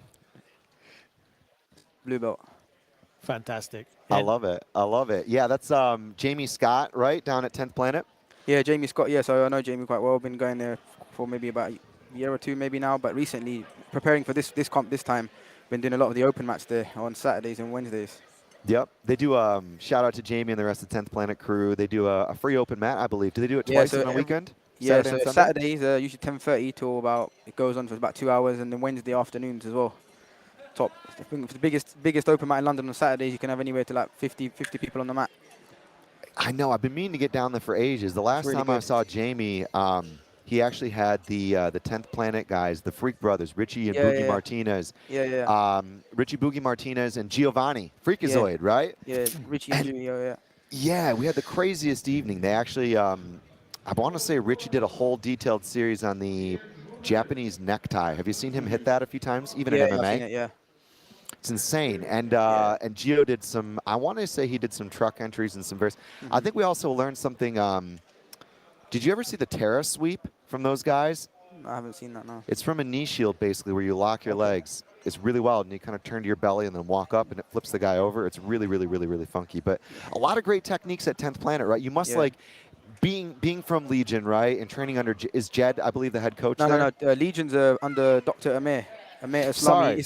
It's from, we're under Jude Samuel, Inglorious Oh, Grapplers. yeah, of course. Oh, my gosh. Jude is going to kick me for that. Yeah. Jude used to be my boss, man.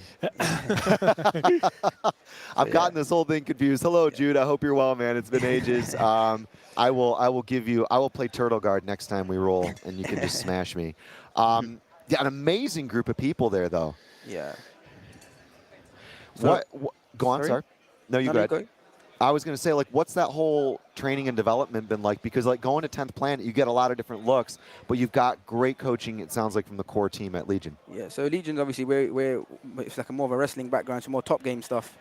So everyone has that kind of style because everyone wrestles. So it's more like takedowns, double legs, and throws and stuff like that. And even when you're on the mat, it's on top. We do stuff from the bottom, but then I mix it up. I go to a lot of open mats. So I do with Elite, with Jedhu and his crew, and then 10th Planet and Denmark guys. And then they play a lot off the bottom, a lot of open guard, but a lot of half guard, knee shield sort of stuff. And it works well because I put them together. I put the wrestling side, leg locks together, and it comes to on the mat. It comes along nicely. What was your background in wrestling before getting into BJJ? Actually, no. So I started doing jiu-jitsu at Legion, and then I started doing wrestling there as well. But the way we do things at Legion is very, very top game based and stand up because we're still wrestlers. So our style is pretty unique in terms of like compared to likes of like 10th Planet and stuff like that. We focus on top game. It's amazing. I feel like that's a good competition-friendly style, right? Because you can go in and dictate the pace against guys. Yeah. For no-gi, it works really well because in wrestling, there's no stopping. There's no guard pulling, none of that stuff. Yeah. If you stop in wrestling, you get taken down. So if you put that kind of aggressive style and pace in the no-gi, it works really well. What have your thoughts been on, like, because how long have you been doing jiu-jitsu itself? About 6 years now. And what are your thoughts on kind of where you want to take your game next? It sounds like you've got a couple of good approaches, depending. So usually, like I love leg lock. So I usually go for if I'm going to hunt the subs. I don't like guard. I don't like guard pulling. Don't like guard pulling. I don't really compete in the gi much because of that reason. That makes two of us. yeah. So I love no gi. I don't really compete gi much. I don't really like the IBJJF rule set because you can't reap, and a lot of the nice tasty leg looks they come from the reap. So I don't really do that kind of stuff. But yeah, I want to just keep pushing it with competition. I heard there was a couple of scouts at for this time, so looking at some of the bigger comps going forward. There are. Damon, did you catch any of his performances so far? I didn't, but some people here probably did or would have definitely done, so I'll listen to them later. We got footage as well. We also have loads of footage, yeah, so we're gonna watch things back, but sounds like you had a good day, man, so I'll be interested to see. Definitely. Perfect. Did you catch the Road to Raw? We actually did a blue belt and a purple belt tournament. It's come up a couple of conversations we've had so far. Was that the 8-man thing? It was. Yeah, We so actually I was watching it. I watched it. It was what the O2. But I knew a lot of the guys that were competing on there. I trained with them at the open mat, so I'll get to roll with all those guys. Unfortunately, but I didn't get on that card. Well, maybe, just maybe, Damon. Maybe. We got a leg locker, and he's a wrestler, right? Yeah, best of both worlds. Which I really think is important. I think it's so important because, I mean, sometimes on a leg lock country, you got to sell the pass, right? You got to make the guy think that there's some pressure going, and then you go for it. So is the toe hold your go-to? No, usually I like going Ashi inside saddle. Okay. That don't work. Like in the first fight today was really good because he got 50-50, and he had the heel hook on. Was escaping it, and on the way out, I toe holded. So I like to connect them all up. Yeah. My go-to usually is heel hook, inside, outside, doesn't matter. But I like going for the Ashi first. Yeah. Entry. Yeah.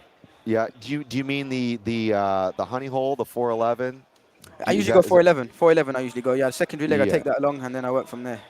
Yeah. No, or they call it the saddle, right? There's a few different names for it. Saddle, Ashi, cross, inside Ashi, same stuff. And I feel like you know, the more awareness you have about that stuff, you can find it almost anywhere, can't you? Yeah.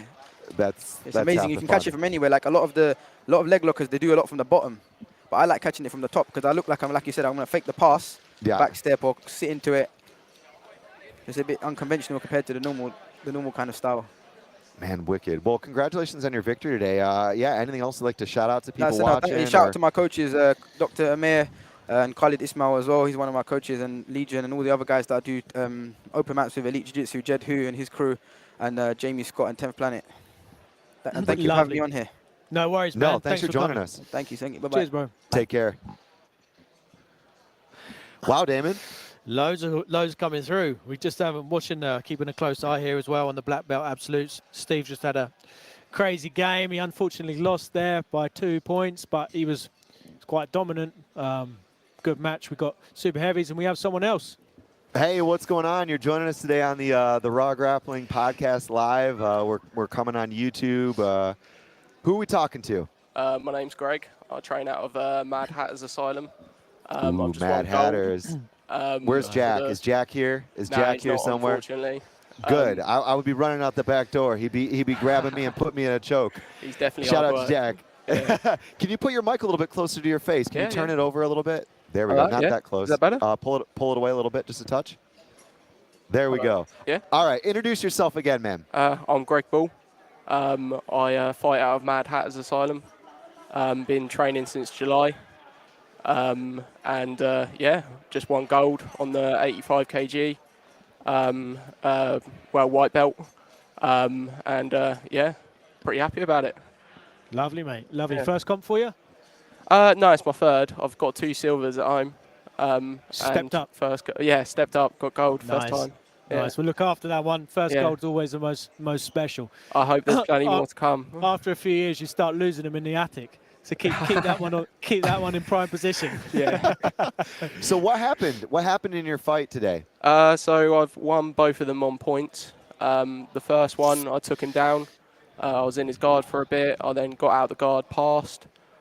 Tried going for a choke at one point, didn't quite get it, and then managed to get full mount, and then rode out the round. And then after that, on the next fight, I managed to take him down.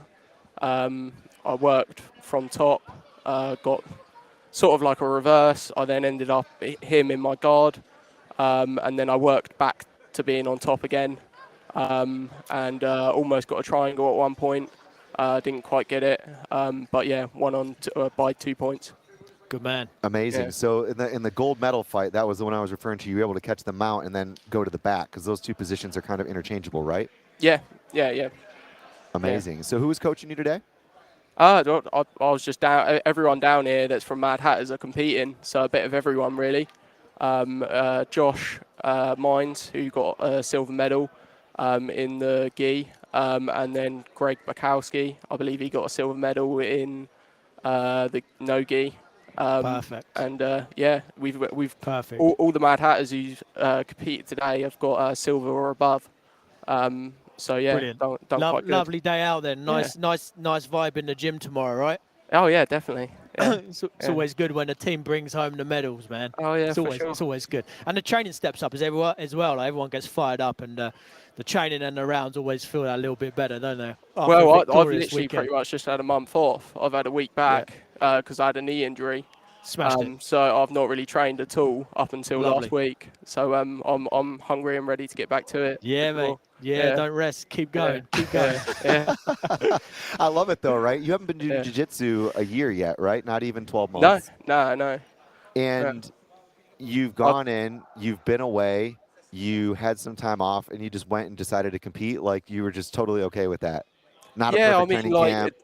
I think about it on a daily basis, so it's something that I'm definitely 100% into. So hopefully, I'm going to be looking straight on Smooth Comp after this, see what else is out there, and do another competition in about a month or so. I love it, man. Why do you find this addictive? I don't know. It's just fun to do. Good day out for sure. Yeah, I just like how much to it there is. There's like you can always learn something for sure. Like I've done boxing since I was like 15. and Muay Thai a few years. Muay Thai a few years. So it's something interesting because like even with the leg locks, it's like endless, and the submissions is pretty much just endless really, which definitely interests me big time. And do you think jiu-jitsu is the one though out of all those different martial arts? I think jiu-jitsu is definitely way up there for sure. Yeah. Most sustainable, right? Yeah, like, definitely. Most sustainable. You can go in the gym and literally train into the point, brink of death every single day. With no problem. For sure. Yeah, as long as you don't injure yourself badly or anything, like you can get little minor injuries and that and still go back the next day. You know what I mean? 100%, mate. Yeah, 100%. Yeah. Good. And did you coming into this match? Was it just like I saw this pop up, I'm gonna go and sign up, or had you heard of Raw Grappling Championship and the Road to Raw, or how did you find out about it? I hadn't actually heard of Road before, but I was coming at like getting better from my knee injury, and I was just looking on Smooth Comp, see what's out there, and just thought, you know, to keep myself back with the training, may as well have something to train for, and kept myself going down there, and here I am. Nice. Be good to see you back on the next one. We're going to try and do these a lot more regular and keep growing it, get more and more competitors through the doors, man. And but yeah, it's great to speak to you, and hopefully we see you again soon. Yeah, hopefully. Yeah. Sat in this chair with gold again. Yeah, I was going to say, do you want to give any final shout outs to people? Because we're streaming to YouTube and we're actually also recording for our podcast. So hopefully people will be able to see you here. I mean, big shout out to everyone at Mad Hatters Asylum that helped me train in and push me to my limits. Of course, Jack McGee and Tommy Clark, you know, all sorts of names really, Oscar Hughes. Brilliant. Tons of people down there. Yeah. Brilliant. Yeah. Wicked. Cool, man. All right. Nice one. Lovely to speak to you, bro. Thank you. Bye. Bye. I love it, Damon. It's good. Isn't it? Yeah, mate. Everyone's having a good time. They're all having a good time. Everyone's, we've got so many gold medal winners. We do. And looks like we're joined by another medal winner here. We're going to open up your mic in just a second. If you can pull it down a little bit. There we go. Hey, what's going on, man? You're joining us today on the podcast and the live stream. Who are we talking to? My name is Archer. I'm fighting out of the Gauntlet Fight Academy with Checkmat and also GB Top Team with Brad Pickett and those guys from the UFC. So that's me. Amazing. That's a good group behind you, bro. What's happened today? Tell me what's gone down. So I opened up with first one. My little brother fought first. So he fought Nogi. He is new to the whole leg lock thing, so he didn't do so well with, like he got caught with a inside heel hook, and then he fought in the gi and he smashed it. He got armbar in like 2 minutes, 3 minutes, sweet, solid stuff. And then I fought Nogi in my division. I do this thing usually.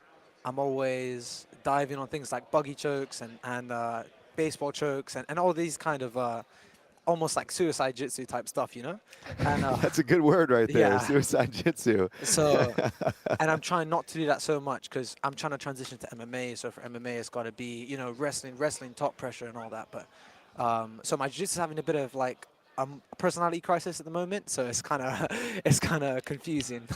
It doesn't really know what it wants. That's not a bad thing though, right? Yeah. I mean, like, how long have you been doing jiu-jitsu? How long have you been doing martial arts in general?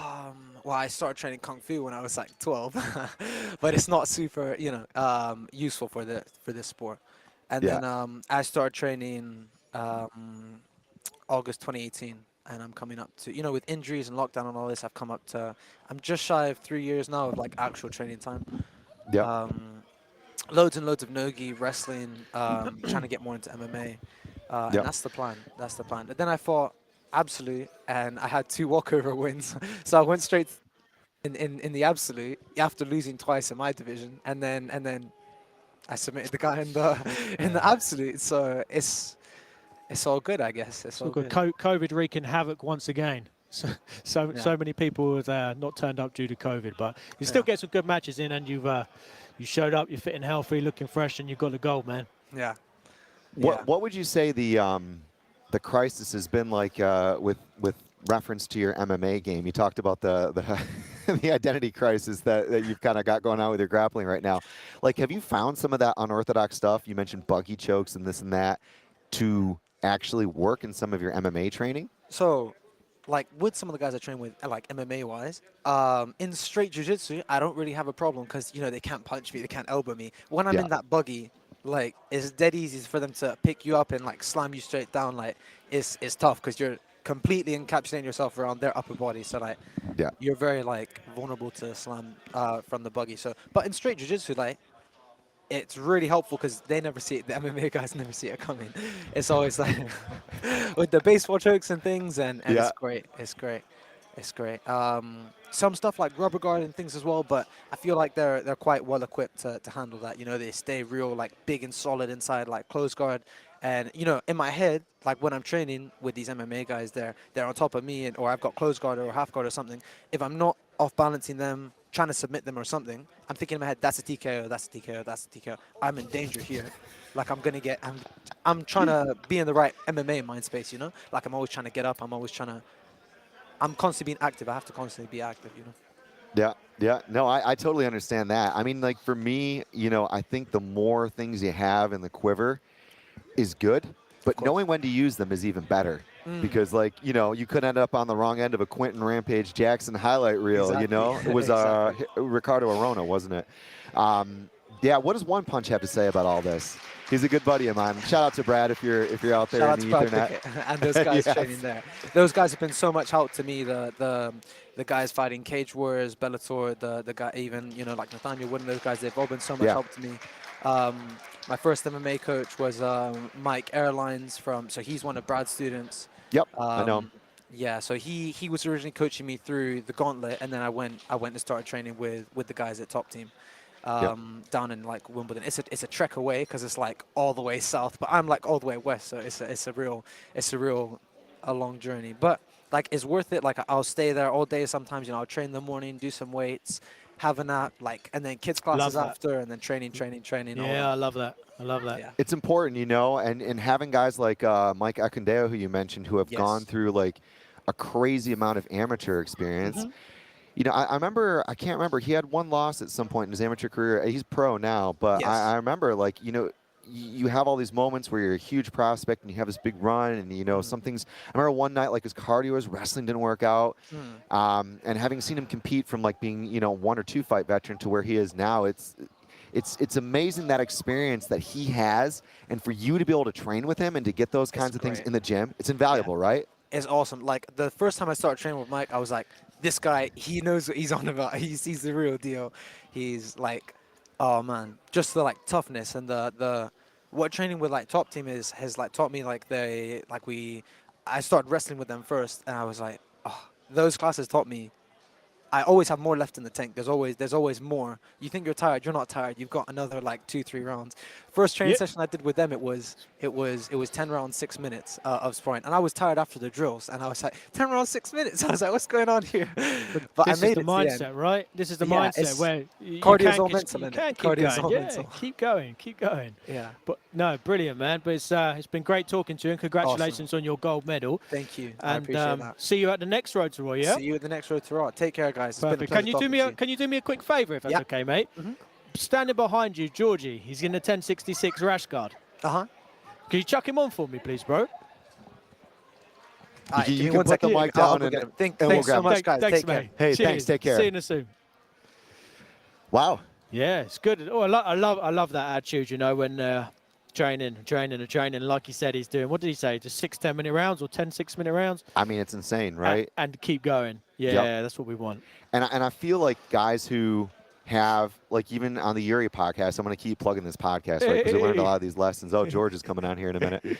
But, you know, we have these podcasts where we've been able to interview high-level guys, and a guy like Yuri who has said, I became a better jiu-jitsu player from the MMA training that I've had. And conversely, of course, his MMA game has been boosted by the things he's gained from BJJ. Yeah. So to hear this guy who's doing stuff in an MMA gym as well as obviously training and focus with his grappling game, that's the world in front of you. Beautiful, mate. Beautiful. Perfect. There's Georgie. George. What's up, guys? Yeah, man. You're good. Good to see you. You're with us that's today. The camera, right? Okay. That's the camera. That's the camera, man. You're coming on the podcast. We're streaming live on YouTube. Cool, George is with us. George Rogalev, good friend of mine, longtime training partner. Yeah, what's happening today, man? Whoa. No, I just had a bad color metal. I don't like it. Look, doesn't look shiny enough to me. George, what happened in that first match? I think a guy got a calf slice on you. Yeah, we both got calf crash on each other and a calf slice on each other, and his knee popped pretty loud. But yeah, I saw it. He's almost going to submit himself there for a minute. I did that to myself a couple of years ago. It took me quite a long time to recover from it. It's just basically he popped his own knee there, but he actually carried on. He finished me. He finished me with a calf slicer. But it's dangerous, isn't it? When I see that position, I always sit there and think either someone's shin bone is going to snap, or this guy's not going to be walking. Yeah, when his knee popped and he kept pulling and pulling and pulling, I went like, no, I'm not going to hospital with you. You'll have to be there. You'll go there by yourself, mate. Today, I'll tap. You moved on and got a nice win there. Anyway, was it arm in triangle? And he was attacking your legs quite hard. I train with Arash a lot, and his leg locks are super good. My knee is sore now. My knee is sore from that match. Yeah, he's like, he's got very, very good with leg locks, and he's very powerful. So anybody who comes up to him is always in trouble if they get that tanglement in. But you managed to bypass it and get a finish. So that I was think good. the weight advantage saved me quite a bit. Because I think it was about 10 kilos probably, and I felt it was saving me. If he was my size or I was his size, I'm not sure I was rolling out of these heel hooks. They were tight. They were tight. He's a dangerous guy. Luckily, I know this hack of of rolling out of the bounds. It was saving me. Yeah, man. The good old reset, right? When in doubt. Yeah. Yeah, when in doubt, roll out. Yep. So, like, what's been happening in your life in general lately? I know every time we see each other, it's like, hey, man, what's been going on? It's been 2 years, but you've been training, you've been working, you've been growing, you've been developing. It seems like yesterday we were both training in Hastings, and now this is all you do, right? Coach and train and compete. Teaching full-time now, just literally just signed up. 1st of April, signed up the contract, so now I'm actually on a good wage, just teaching Brazilian Jiu-Jitsu. So I'm 33. I'm 33 years old. In 1st of May, I'm going to be 34. At 25 years old, I came up with the idea that I won't earn living from Brazilian Jiu-Jitsu. And up until 30 years old, I was scared to commit to it. I was going to full-time work every morning. I was waking up. I really didn't enjoy going there. Still was doing a good job there, but I didn't enjoy doing that. But I was like, I have 2 kids and my wife to support. And I was like, I'm not sure if I'll give up the full-time job, the jiu-jitsu will work out. The competition in the area is tough as well. I still don't have my black belt, and a lot of people there are looking to train with the black belts more. We have a good few black belts teaching in the area, so it was risky, but it worked out at the end. Now I'm living my dream. Like every morning, it doesn't feel like I wake up and I'm going to work. It feels like I'm going to my dream. Fantastic. I remember you said something to me once, George, at your old gym down on Bexhill Road. This guy said to me, he said, I set myself a plan, and I said I'm going to commit my life to jiu-jitsu, and when I'm 80 years old, I'm going to turn back around and say, was this worth it or not? Yes. That's the plan is still the same. It stays the same. Yeah. Guys, like in 40, 50 years' time, we're going to have another podcast. And I'll tell you how it worked out. I'm getting there. I'm still going. I'm still going. I remember, George, when we first met, you were walking to the gym, you were still working and trying to, compete. You were training with Joe. I remember you guys were like, you would go and train for hours. Joe was, I think he was a white belt, wasn't he? Yes. You were a blue belt. I think, some of these things that were happening in the world were for the first time available on YouTube. Berimbolo, I remember you guys were trying to work that when that started to become a big thing. And the sacrifices and all of the commitment and the time that happened behind closed doors, late at night, early in the morning, I just, it blew me away then, and it still blows me away now. How do you look back on all that experience? One thing I feel bad about is I didn't see my daughter growing up much, so I didn't spend much time with her because at the time my mind was so competitive that all I could see from the moment I opened up my eyes was like, right, I have to get good at jiu-jitsu. I have to get good at it. Throughout the whole day, I would be thinking all day how to get good at it. In the evening, I would train 3-4 hours. When I would go to bed, I would dream about it, because from the moment I opened my eyes to the moment I went to bed, all day I was thinking about it. When I would go to bed, I couldn't stop thinking about it. And now I'm looking back, like, I appreciate all the knowledge, all that thinking gave me, but at the same time I've missed out on the opportunities. My daughter is just sitting next to me right now. She came to support us in long time. I haven't seen her together with me on the mat. So I'm very happy to having her today by my side. And my little boy, he had his first tournament today. Hey, I'm super happy for him. How did you get on, Artem? How did Is he he get all right? on? Tell us. He's got show your medal. Show your medal. He's got Medals, turned it the other way. silverware. Lovely, lovely. Respect to Artem, man. But you know, like you mentioned all of that story, and here we are now, right? It all that all still means something. All of that time has come to this, right? Like, I absolutely, like, now appreciate all the sacrifice. I still have my daughter with me and my boy with me, and we're still gonna have many years together. So I'm gonna be able to catch up. But my young years, while my brain was in development, like in heavy still development sort of stage, and my body was still in development stage, I sacrificed all that time to understand jiu-jitsu to the maximum I can. I still work hard on it. Like up until the last day, I'll be thinking how to make it perfect. Like I don't want to be a second John Danaher. I want to be John Danaher to come for advice for me eventually.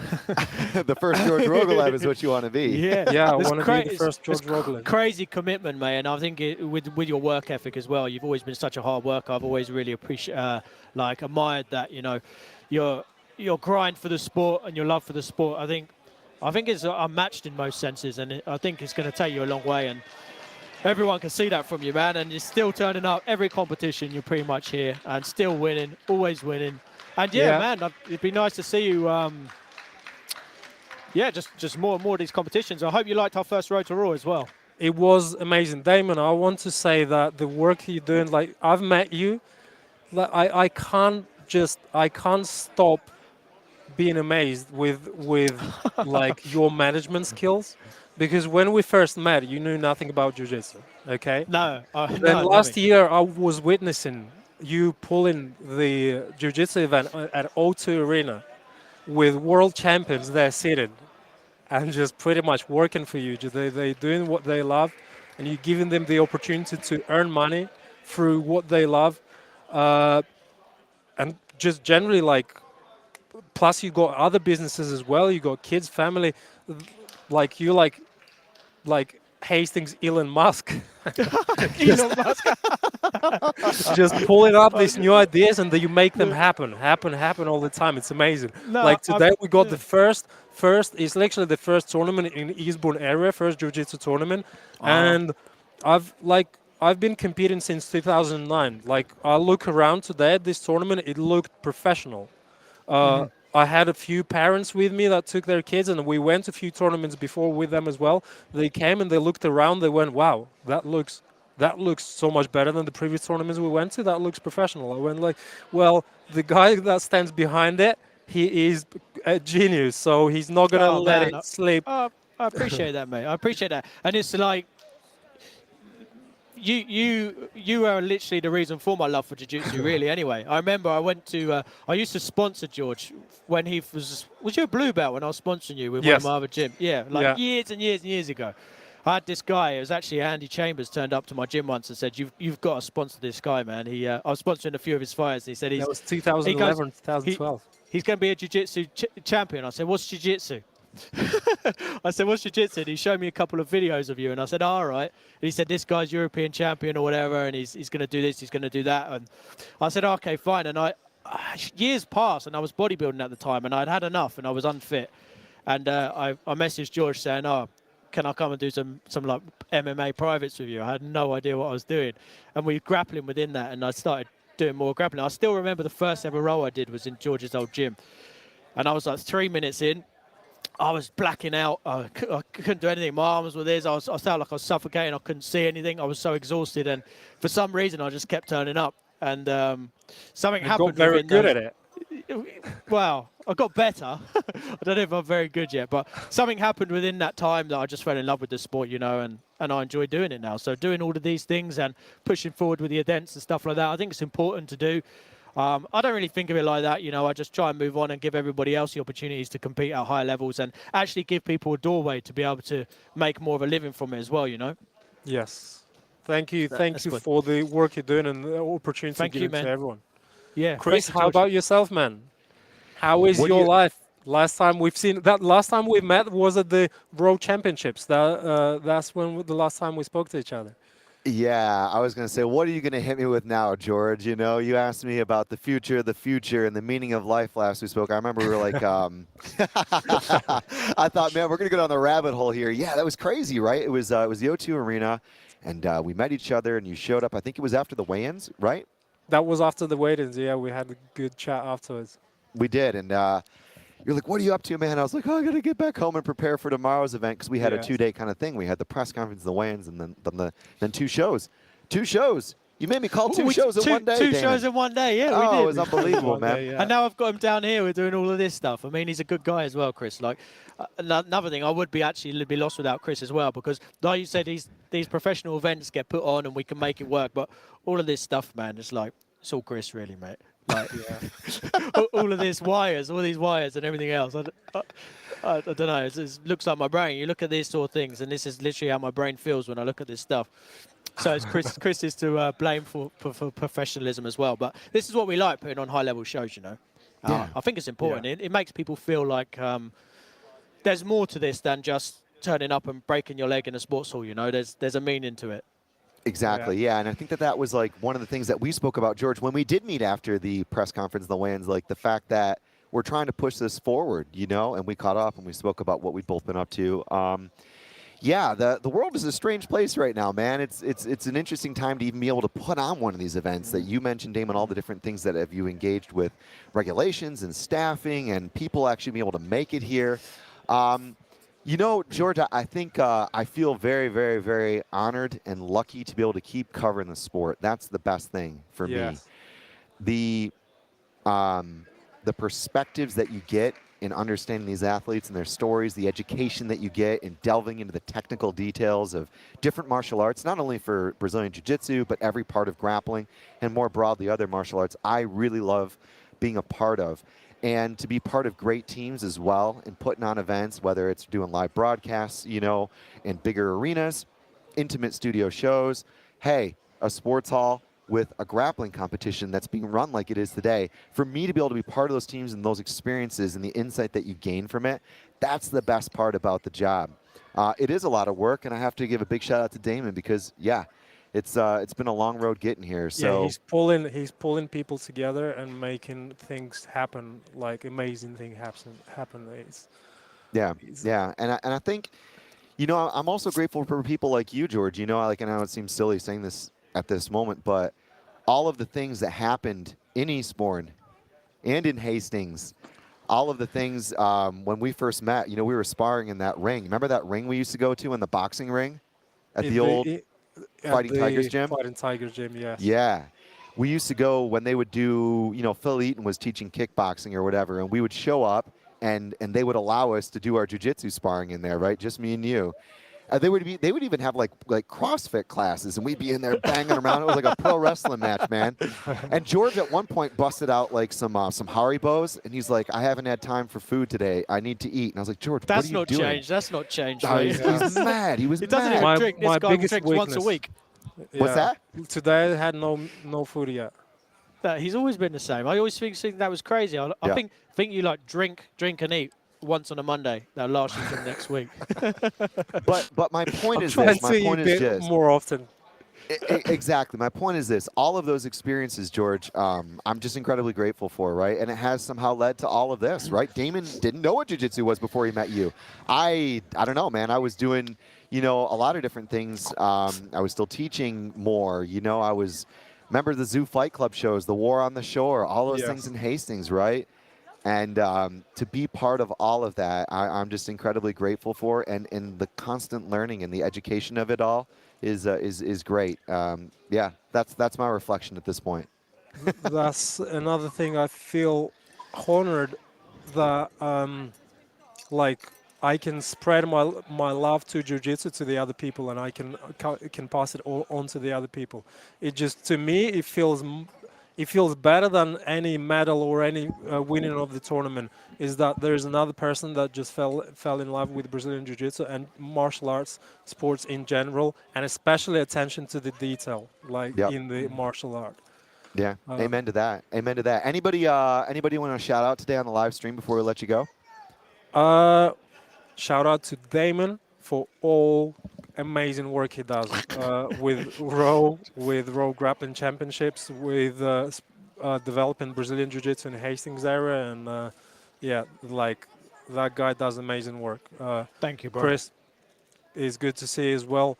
At Lofts and VF Gym, like that's the new gym I'm gonna be teaching at, and I'm super excited to be part of it.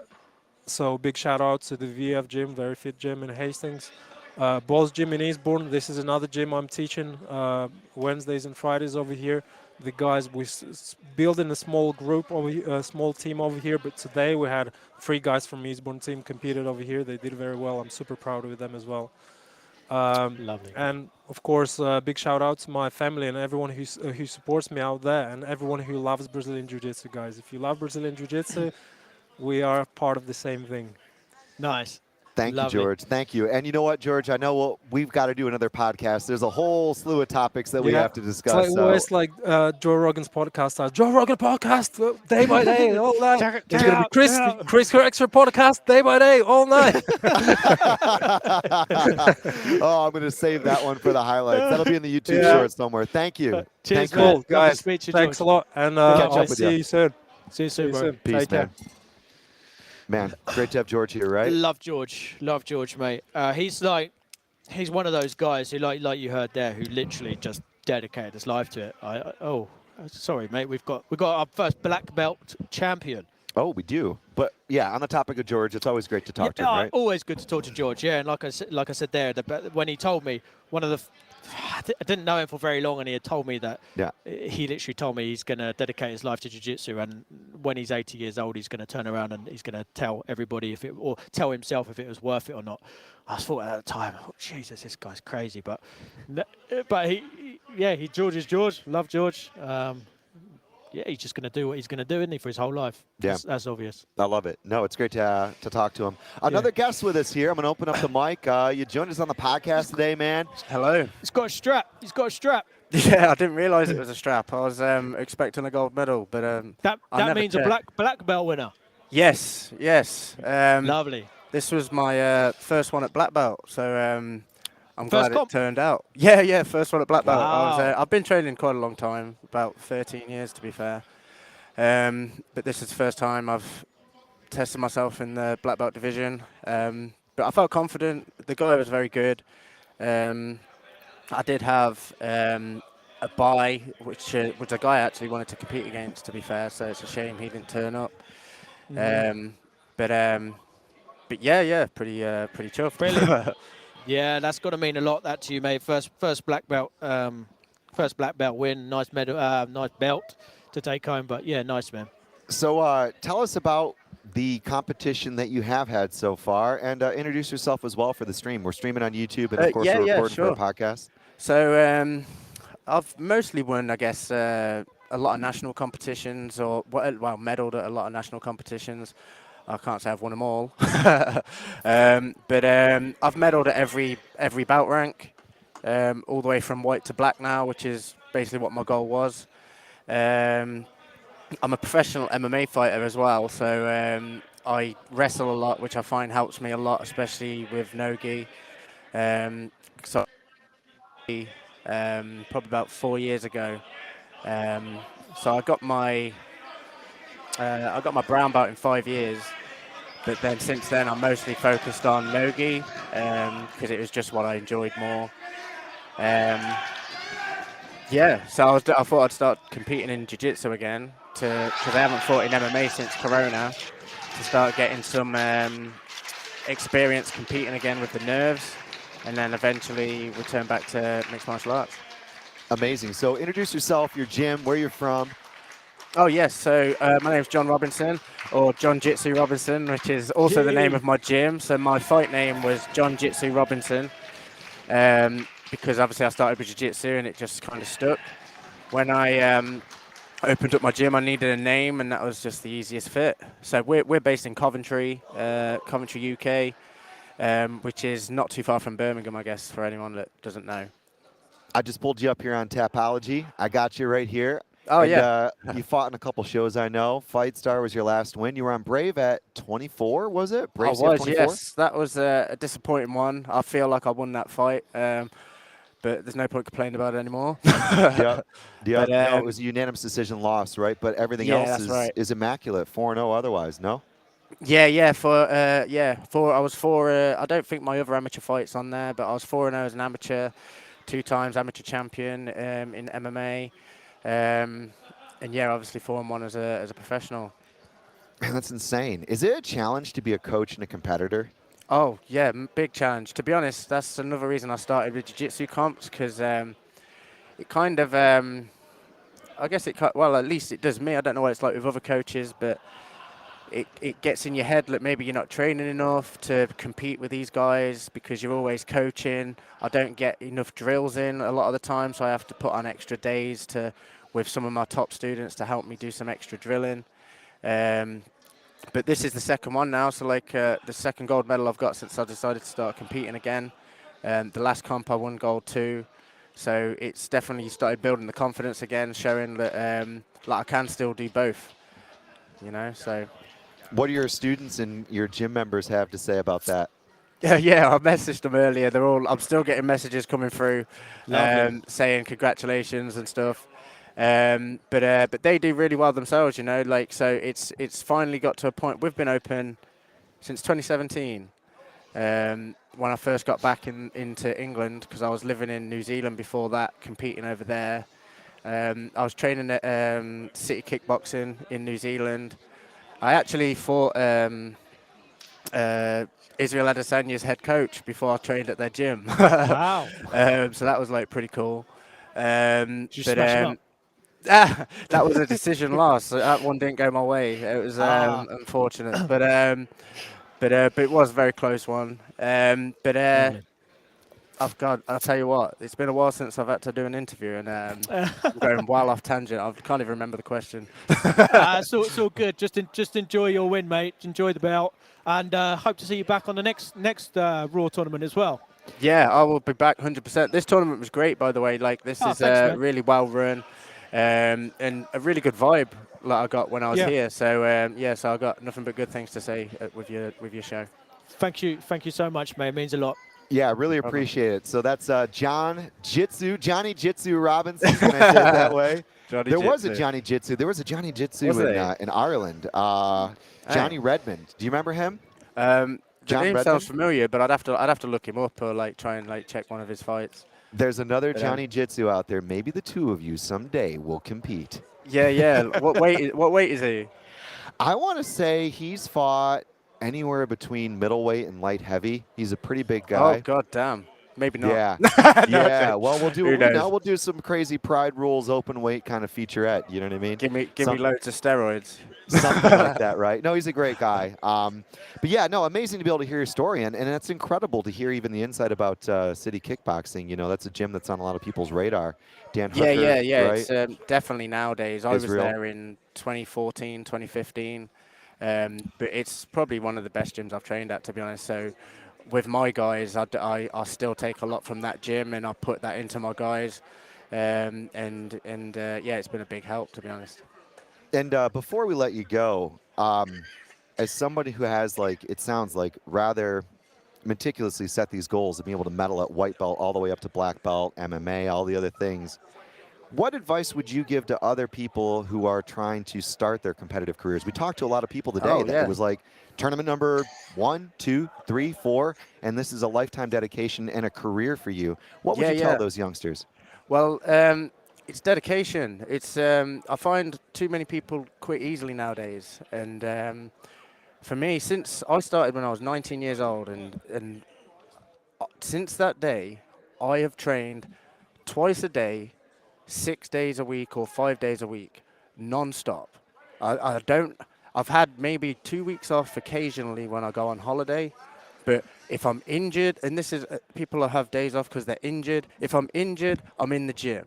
If I can't, I had a broken hand right after one of my fights. I couldn't do much. I went in, I hit with my left hand. I used my right. I used my legs. I couldn't spar, so I'd just do some drilling. But everyone just wants to sit at home, so and think or train twice a week. Train twice a week and make out like they're busy. I like, especially when you're young, like, and you ain't got nowhere else to be. I was working part-time jobs where I didn't make much money, just enough to get by, and I used all that extra time to be in the gym. And I feel you got to make these sacrifices, you know. So, and ask what I say to my guys all the time. So we got a fixed timetable, and I'm saying, this timetable, if you want more training, then you can just ask your training partners. Because when I was training 15 sessions a week at one point, and granted, I would not do that in my life now. But when you're younger, you can put that work in, and that's where I feel you got to put the time in when your body can hold up, and then you can start maybe easing off a little bit when you've got the skills, because then it's just refining the skills. But you need to get all the knowledge first, and that you're going to get quickly from just being there as much as you can. Being, hey, Greg, you want to come in Wednesday before class? 100%. These are the things you need to be doing. So just dedication. I wasn't particularly naturally gifted, but I'm very persistent. I nearly swore then, but that's all right. You're very persistent. My superpower is persistence. I'll keep going until I get something, and no matter how monotonous it is. So persistence, dedication. Be there and listen to your coach, man. At least until you get to purple belt level and above, you know. Then start throwing in your own ideas. But until then, just listen and learn and do as you're told. That's what I did. Yeah. No, it's funny. You know, we had Adam Virginski on. Adam Virginski episode just dropped. That was our latest podcast episode, and that was one of the things he talked about. He was like, before this was even possible to make a career and, you know, be a coach and release videos and do all the things and travel and do seminars, you know, he wasn't anybody in the jiu-jitsu world, right? Jiu-jitsu was still newer in Poland at that time. Now it's gigantic, right? Yeah, true. It's massive. He was selling water. He was selling water bottles, right? Yeah. You know, bottled water, things like this. He was doing anything he could to try to build his name and reputation. Then he started, I think he said he got his first private actually at Blue Belt because people recognized him through other activities. Hey, that's Adam. What else does he do? Oh, he does jiu-jitsu. That's interesting. Why don't I go and coach with him, right? Yeah, yeah. And it's amazing to hear these stories. And your story is in the same vein, it sounds like. Yeah. I mean, it's just, for me, it was just something I enjoyed. And it took me a long time. Well, I'll say long time. I was 19 when I started, but it felt like a long time. I never knew what I wanted to do. And then when I found it, I just put everything into it. And I was like, well, why would I just put all this time into something I don't enjoy? So I just found as many ways as I could, work shifts, try and find a gym that's maybe got classes a day and night, you know. So if your shift falls funny, you can always get some time in. Everything was just focused around, if I do this job, can I get in the gym? You know, and now the gym is my job. And to be honest, even like you have days where you don't even want to go there. You're like, fuck, gym again. Pardon my love. But I think once it becomes a job, I think it can get like that from time to time. But then I've had to be fair, I'll give him a shout out because he's a very, very good guy. I got a guy at my gym called Fabio Travolta. I don't know if I've pronounced that last name wrong and butchered it, but he's been training with me about a year and a half now. He did a bit of training before he came, but he's a beast. I gave him his blue belt after he won the British Open just late last year. And seeing him gave me some sort of spark again. Like he just like, I don't know, like his approach to the training. I think it maybe reminded me of how I was. Like he's just there consistently, and he'll help other guys as well. It can telling them to keep pushing themselves every time they're rolling and looking like they want to quit. And seeing how and when he goes to comps and I see how he approaches it, it kind of inspired me a little bit. So that was quite nice. And then since I said to him, I'm like, and he's hard work for me. I'm telling you, he's hard work for me. I was saying to my two best friends came with me today. They come to me to every comp. They're like a good luck charm. And I said to them, I goes, once he gets on top of me, like once he like gets better at sweeping me and landing on top, I'm in trouble, man. Like he's an absolute beast. So like I say, he's only just got his blue belt, but he's a fucking he is hard work. When I think he could do well at the level I compete personally. So shout out to him, and so he's definitely one to look out for. And I got a lot of other good lads in the gym too. I'll run off some of their names too. I got Matt. Man, what's Matt's last name?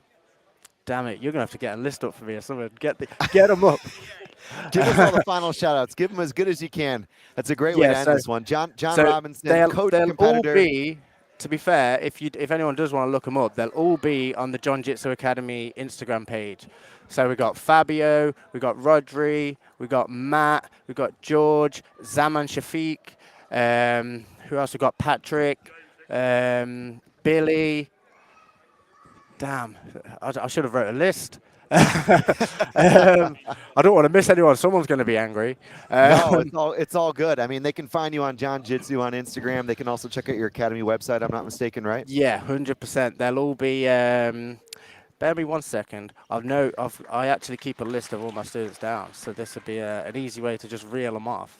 It's a good way to do shout-outs, isn't it, Damon? It is. It is. Is that what we're doing? That's what we're doing. We shout out. Yeah, here we go. Sam, we got Rodri, Zaman, Fabio, Sam, Bonce, Ryan Nugent. He's actually an amateur MMA fighter that won his last fight in 1 minute. Absolute beast. Matt, George, Billy, Patrick, Mitchell, Damien, Alandis. Oh my God, he used to wrestle for Lithuania. God damn, when he starts getting his jiu-jitsu up, there's a lot of people in trouble. Abu's a little beast. I think that's pretty much most of them. So ran them off. All right, man. Well, that's John Jitsu Robinson. Yeah, thanks for joining us today on the podcast, man. It was really, really, really a pleasure to host you and have you at the tournament. Thanks for coming down and competing, and congratulations on the win. Thanks a lot. Thanks a lot. And good luck with everything, guys. Thanks for interviewing me. Yeah, thank you, bro. Take care. Have a good night. See you later. See you, man. Amazing, right? Yeah. We're getting more and more and more of these stories. And one of the things he was actually just talking about was, and we plugged it actually back to the Adam Brzezinski episode, the sacrifices he had to go through to actually make this a viable business. And to coach, compete, to win, to set goals, to improve. I can see Max Bickerton. I think that's Max in the background there. He's waiting to get on the podium, I think, for his money shot. Oh, oh I no! can't wait to get him on. Oh, we're going to get him on. He's jumping on. He's jumping on. But yeah, I was going to say, like, it's amazing to hear the common kind of themes of these stories of guys who want to go out and they want to work and they want to, make it a viable long-term life commitment. And the little things they have to do. I mentioned Adam was selling water bottles. He was buying and wholesaling water bottles and selling it. So well, you've got to grind. You have to grind. Yeah. And a lot of people get dismayed with starting something, not seeing results straight away, and then giving up and running away. Like you hear from the people who are successful now and winning, whatever it is, not just jiu-jitsu, but everything. They've gone through the grind, and they're coming out the other side. But looks like we've got Max here joining us also. Hey, what's going on, Max? You're joining us today. You're joining Damon and myself. It's good to see you again, brother. How are you? Good to see you too, mate. How's things? Yeah, it's good. Congratulations. Looks like you got a gold strap around there. Yeah. Just one match. That means black belt winner, black belt champ. That's it. Nice. So what's been going on? Where are you at these days? And you're in London still? Yeah, still in London. I teach at Apex Jiu-Jitsu in Finsbury Park. We've got a really good team of, I teach the no-gi there, so we've got a really good bunch of no-gi people training out of there, and we've got a really strong gi team as well. People probably seen us like on Instagram and stuff. We're kind of making a bit of a name for ourselves already. Yeah. So, my main training partners are Owen O'Flanagan and Sylvia Nastasa.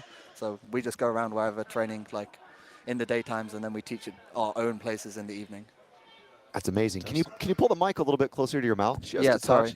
There we are. Beautiful. So Max, actually, I think the last time we saw each other must have been in the basement gym of SOAS. Do you remember that? I do. Those were depressing days, if I'm honest. It was crazy. And I remember because I think I was doing my master's at UCL at the time, and I would sometimes go to open mats or whatever, where they would do these classes, right? Yeah. And I showed up in the basement gym, and we had met at Jude Samuels and Glorious Grapplers at Urban Kings. I had the pleasure of having my face smashed in by you several times there. And yeah, times have changed since then. It's been an interesting journey, it sounds like. Yeah. Well, normal jiu-jitsu story, to be fair, so we don't need to get into we've been all hearing a lot today. We're hearing a lot today, but it's what's required sometimes, right? Are you like competing just as much as you can? I mean, how often are you getting out? Yeah, just that, basically as much as possible. Obviously, COVID was a really bad time. Couldn't compete at all. And had an injury which kept me out as things started to open back up. That kept me out for a few months. But yeah, now just trying to compete as much as possible. Obviously, ADCC trials is the main goal, but getting on shows like Raw, I'm surprised how quiet it was today. Like, I thought it was going to be packed because I signed up as soon as the second I saw that this thing was happening. Like, I signed up straight away because there's not many shows where they're like giving British, like homegrown, like athletes the chance to face literally some of the best guys in the world. Like Yuri was on there, Josh Hinger was on there, Gaudio. Like, you had, if you beat one of those guys, you've made your name at least partially just off one match. And I don't know. It was an easy run for me because apparently no one wanted to sign up. So nobody wanted to face you, Max. They all knew that you was coming down. That's and they it. Looked at that maybe and I should apologize to you guys for signing up so early. Yeah, you said you signed up straight away. This is why your bracket was so small, Max. You needed to hang off until late registrations, man. Yeah, my bad. Sorry, guys. It's all good. It's all good. Yeah, but we've had a few things to contend with, and like locally as well, there's a lot of jiu-jitsu tournaments, standard tournaments going on at the moment, more than ever. Like when we didn't have any for a couple of years through the lockdowns and stuff, and now they're coming out. We're seeing some promotions like who are having 2 a year now having like 8 a year, who are having 6 a year now having 12 a year. We're having this and we're having this, and there's like you could probably go to London every 6 weeks and get a tournament at the moment. Like it's pretty crazy, but this is also a new tournament, and it's all right. I think it was run quite well. It was great.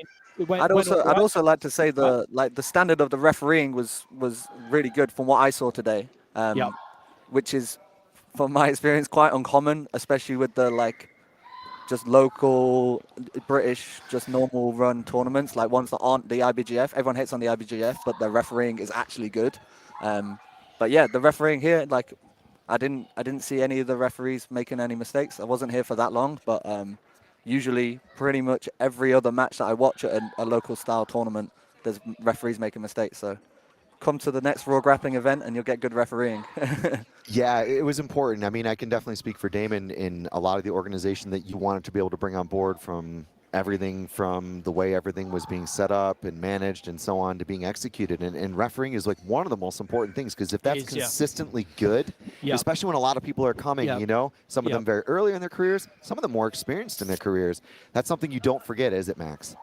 100%. I've been on the receiving end of some terrible referee decisions recently. And yeah, leaves a sour taste, right? Sometimes it's horrible. It really is, especially I feel like the black belt divisions, black belt open weight divisions, at least those ones should have competent referees. Really, all the matches should, to be honest. Yeah, but there is some. We always said, for our main arena shows, we say this only because it's one of the easiest things you can put in place to ensure you have at least quite a good level of refereeing. But for our arena shows, we say we don't want a referee on the show who's not a black belt. And the only reason we say that, that's not to take anything away from somebody who's maybe doesn't even train jiu-jitsu but knows the sport very well and can ref very well, or colored belts. There's good refs at them, but you can sometimes, we don't want to run the risk of getting a bad call. That's important. And if someone's a black belt, more than likely we would like to think they've been in the game for quite a long time and have competed, also studied, and also know the rules and been studying the rules for a long time. So we always say we want our refs to be black belts. Not to take anything away from anyone, but it's so important. It's so important. Even at smaller local tournaments like now, the refereeing's still got to be good. It's got to be consistent, and level's got to be good, mate. Yeah, I was super impressed today with the refereeing. So well done on that one. Whoever organised the referees, great job. Did you get the chance to check out the Raw Grappling Championship main card or the prelims? We had a blue belt and purple belt tournament. I saw the open weight. Today, right? No, so the main one. Oh yeah, no. Yeah, my teammates won the blue and the purple belt. Owen Jones won the blue belt. Hedge. Oh yeah, Rashid, Owen Jones. Yeah. Oh man, that kid is insane. Yeah, he's a savage. I'm terrified, Max. I don't want to go. I don't even want to go anywhere near anything that you guys are doing these days because you look at how good that kid is at blue belt. Yeah, I mean, I would love to take for it, but he's just incredibly talented, to be honest. Yeah, but I mean, even the kind of infrastructure that we understood that some of these athletes and I'm sure him have in place, from food, mindset, all of the organization in and out of the gym that goes into that. I think it shows when they get to a show like that, and to do what they did in that condensed amount of time. And they're both pretty small, right? It was an open weight tournament, and they're both small. And that too. Yeah. Really, really, really blown away. But did you get to catch any of the main card action as well? Yeah, I did. Like I watched the whole thing. Like that, the production quality was amazing. But like the biggest thing for me as a competitor was like just seeing the people that were like the names that were in the bracket, and like not just the big names, but also the fact that you had local, like homegrown talents who got the chance to face off against those guys. Which that's why I was like, I have to, if there's any way I can get on that show, like I have to do what I need to do to get on that show. So well, you're wearing a nice color belt there, so it looks like you're definitely doing something right? Anything you wanted to say to Damon about that proposition right now, Max? You got him on the line. Yeah, just please put me on that show. I promise I'll be entertaining. I promise I'll put on a show. And yeah, give me a shot at these big boys. That's what I want. Nice. We'll try and make that happen, man. Definitely. Amazing. We were just waving goodbye to the photographers, Max. Don't worry. We weren't taking away from your glory. Not waving goodbye to my hopes and dreams. No. What a savage response. I know, right? Got roasted, man. That makes Will Smith and Chris Rock seem like, a G-rated movie. Jesus. Yeah, no, I think it would be awesome. It would be a real pleasure to be able to have you there. And I mean, Damon, anything you want to say back to Max? You promised to be entertaining. That for me is like really important as well, because you go into these events and it's often a tournament situation where maybe you've got to think about strategy, or you got to think about fighting a little bit safer and what happens in round 2 or 3. What is your response to that? Yeah, we don't want safer approach. we don't want a safer approach. I mean, no, of course we don't want anyone getting injured, of course, but we want exciting matches. This is important. We set out with a clear vision with Raw to really start pushing the way to mainstream the sport, in the UK. In the world, it would be nice as well. There's a lot of bigger players over in the States and stuff, but in the UK, we don't want to push it just as another generic jiu-jitsu tournament or another generic have a go promotion. We've got clear vision in goal. Clear goal in vision. Well, it's tired, long day, mate. You know what I'm trying to say. I know what you're saying. Yeah. Anyway, so we want to push this to the mainstream, and the only way to get that is to get these exciting fights. Like what we've even done for these tournaments here is, you've probably seen our rule set from blue belt and above. We completely open up the rules. There's not too much you can't do anymore, which I think is also important for the sport. It's trying to simplify it for the viewers as well, We want to simplify it so people who not necessarily jiu-jitsu practitioners can understand and enjoy to watch, and also we want it to have exciting matches. So that's what we're looking for.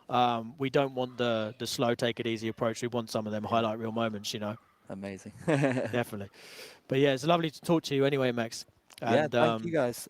Thanks so much for putting on this tournament. Such a good opportunity. Very well run. Yeah, thank you. Yeah, congratulations on your performance and of course your gold. Yeah, we look forward to having you on Raw Grappling Championship and stay in touch. Any other shout-outs? Any final? Where can we follow you? Where can we catch up with you? Follow me on Instagram. It's MaxIGBJJ. Pretty straightforward. And yeah, if you want to come train, Apex Jiu-Jitsu, we have open mats and stuff all the time. If anyone wants to train, just drop me a DM or something, and as long as you're decent, you can come train. We're all about open training at Apex, and just me in general. probably catch me around other open mats around London because yeah, I'm going everywhere I can to get good training. So perfect. I look forward to joining you, Max, as long as you tell Owen to stay away, bro. I don't want none of that. It's easier said than done. He's obsessed with jiu-jitsu, mate. That's what terrifies me. I am literally shaking. Thanks, Max. Have a great day, all right, bro? All right, thanks so much, guys. Cheers. Yeah. See you in a bit. Lovely. Good to talk to Max.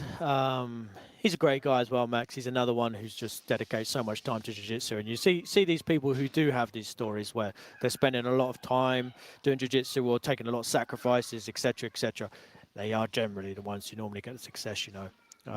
And that goes for all walks in life. Like you can put that into anything, you know, into work, into family, into sport, into anything. Those people who do dedicate to it and do sacrifice, it pays off. It does. It does. How about today? I love today, actually. I love today. Like, it was a smaller competition, but we done, I think, a great job. All of the people loved it. Some really good matches. Yeah, I think it was a really good vibe as well. It's nice to get everybody in, get everybody out. We could see the talent was going around. Oh, he's jumping on. He's taking it.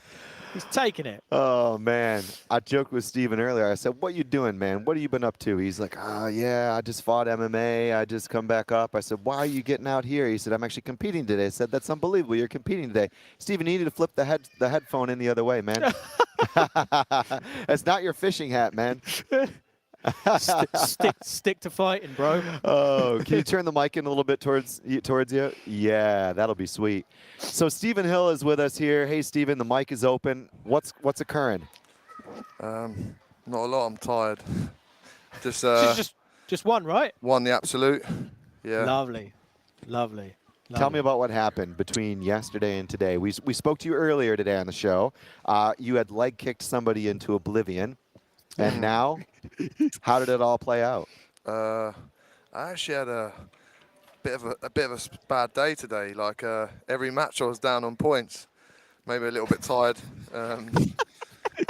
Yeah, no one usually scores on me. So, but I did all right. We turned it around, and yeah, got the win in the absolute. So you're down on points. Down on points in every match. Does that mean you subbed every match? Yes. Can't remember. No, a couple I come back on points. A couple. Yeah, you would have been in a deficit and came back. But you had a couple of code red moments, huh? Yeah. Flagging.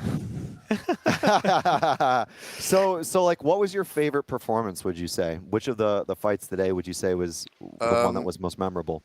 The absolute final. Because that kid was good. He was from Hodges. He was a stud. Yeah, we interviewed him earlier, actually. He was talking about that next time you see him, he's going to have long pink hair. Oh, really? Yeah, long pink hair to match his pink rash guard. But he was good. I was watching him today, actually. So that was a good match. Yeah, he's a stud. What happened though in that fight? There was a few leg entanglements.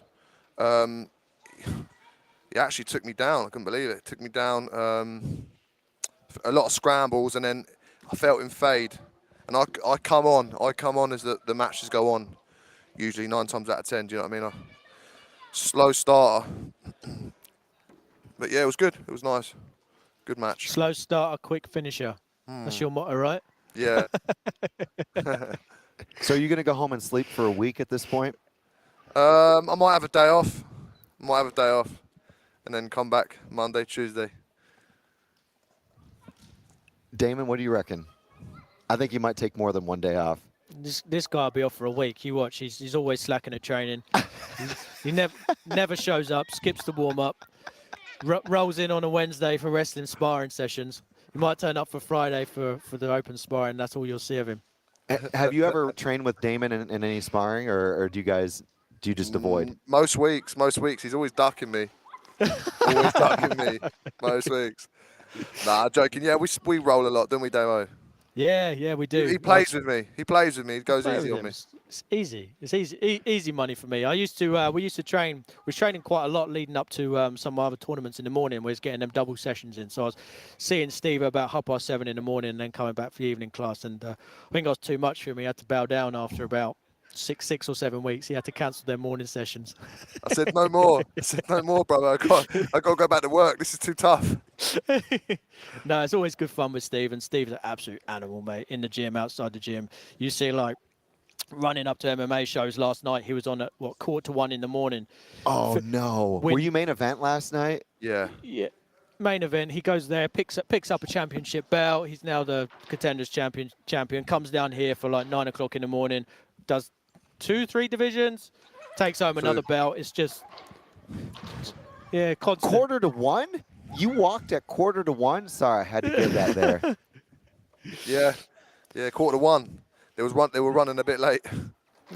Oh my gosh. Is that like, because you're waiting around by that point, right? Like, oh, it's horrible, man.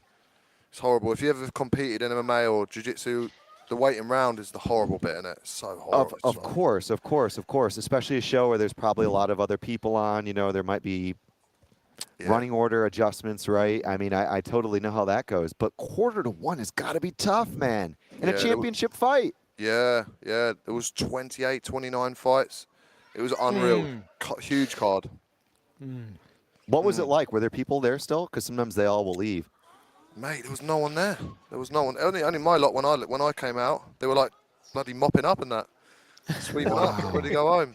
It was bizarre. Does that play on your mind at all, or do you just like have to like just engage and override, like totally wipe it out? Like, okay, it's cool, come what may, right? I won't lie. It was a little bit guttering. It was a little bit guttering because you want a vibe there. You want a lot of people there, of course. But when I come out, I thought like just get the job done, get to 5-0, and then move on.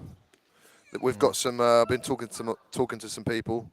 I won't drop any big show names, but some big shows are interested. We're just gonna rest a couple of days and see what happens. I need to get my passport sorted. Put it that way. Nice.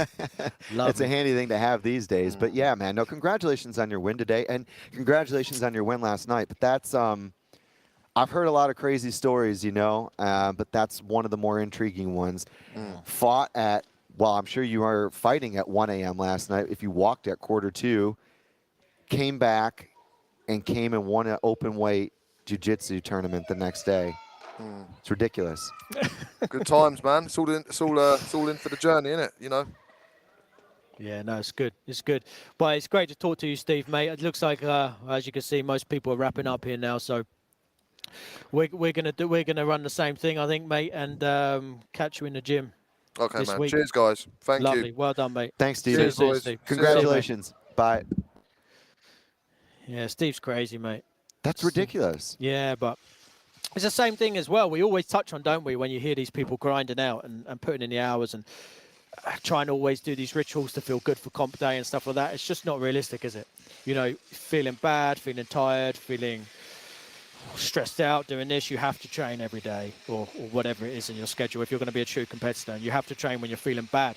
So when you come to these situations, that it's just another day, because there's no way that Steve was feeling good this morning. You know, if he was in Crystal Palace as well, and Steve's local to me, that's like an hour-and-a-half drive. He was fighting at 1. He's probably got home at 3 or 4 o'clock this morning. Adrenaline pumping, right? Yeah, you know, you just come off a main event win. Yeah, and he's gone home, and then it's another hour drive here. So he's probably had like an hour-and-a-half sleep, and he comes up and still rocks up. But he will never be complaining. He'll never be talking about it. He'll just come and do it because it's normal. You see other people who are not living those vortex of life and sometimes finding unsuccess on the competitions. You'll hear them if they haven't had their 8 hours sleep that night, or if they've missed a meal, and they'll complain about it all day and come to the competition and get a 2nd place or 3rd place or whatever. It's clear to see how champions are born, you know, or forged.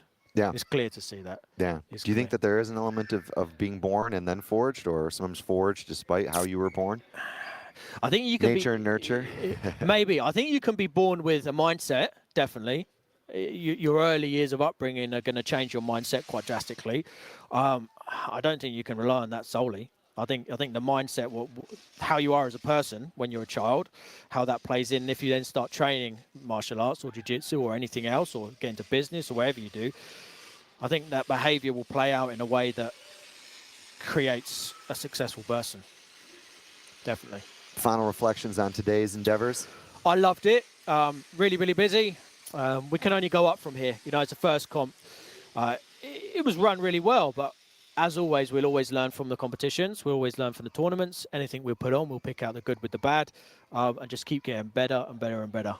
Get more people on, give more people opportunities, and just ride out. Did you enjoy speaking to people? I did. I really enjoyed it. It was really, really cool to like talk to the youngsters. I mean, a kid who'd started training at 2, at 6. Athos, yeah. It's ridiculous. Yeah. I mean, it's just insane. And then, of course, you know, Roman was really, really cool to get Paul Bridges here to actually talk and have that conversation back and forth, coach and student. Yeah. To hear all the other different stories. And, of course, culminating there with, you know, the thoughts from Max and Steven and some of the others that won the belts. It's a great day. It's a great day. And it's a really, really fun day because it is revealing of how vibrant the grassroots culture of this sport of, in this case, no-gi and gi Brazilian Jiu-Jitsu is in the UK. And indeed, afar. There was a guy from Belgium here, you know? Ilias, he was on our previous show. I think you stepped away from the comms at that point. But do you remember him? Yeah, so he flew in from Belgium for this today. And he's been training with Craig Jones, Robert DeGale in preparation for this tournament. And that's really cool to hear. And again, Ilias I think he won gold as well, but Ilias is super good. We were just talking to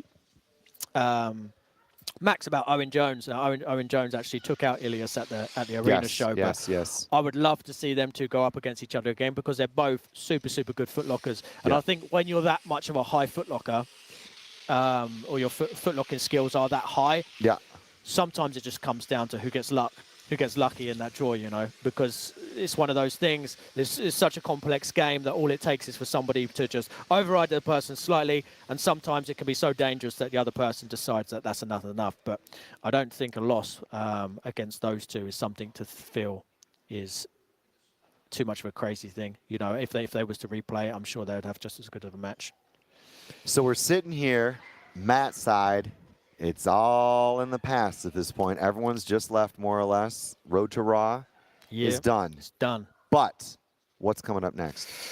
So we're still planning the Raw Grappling Championship back in London for the start of July. We've had to jump through a couple of hoops of some of the competitors who are due to come on there.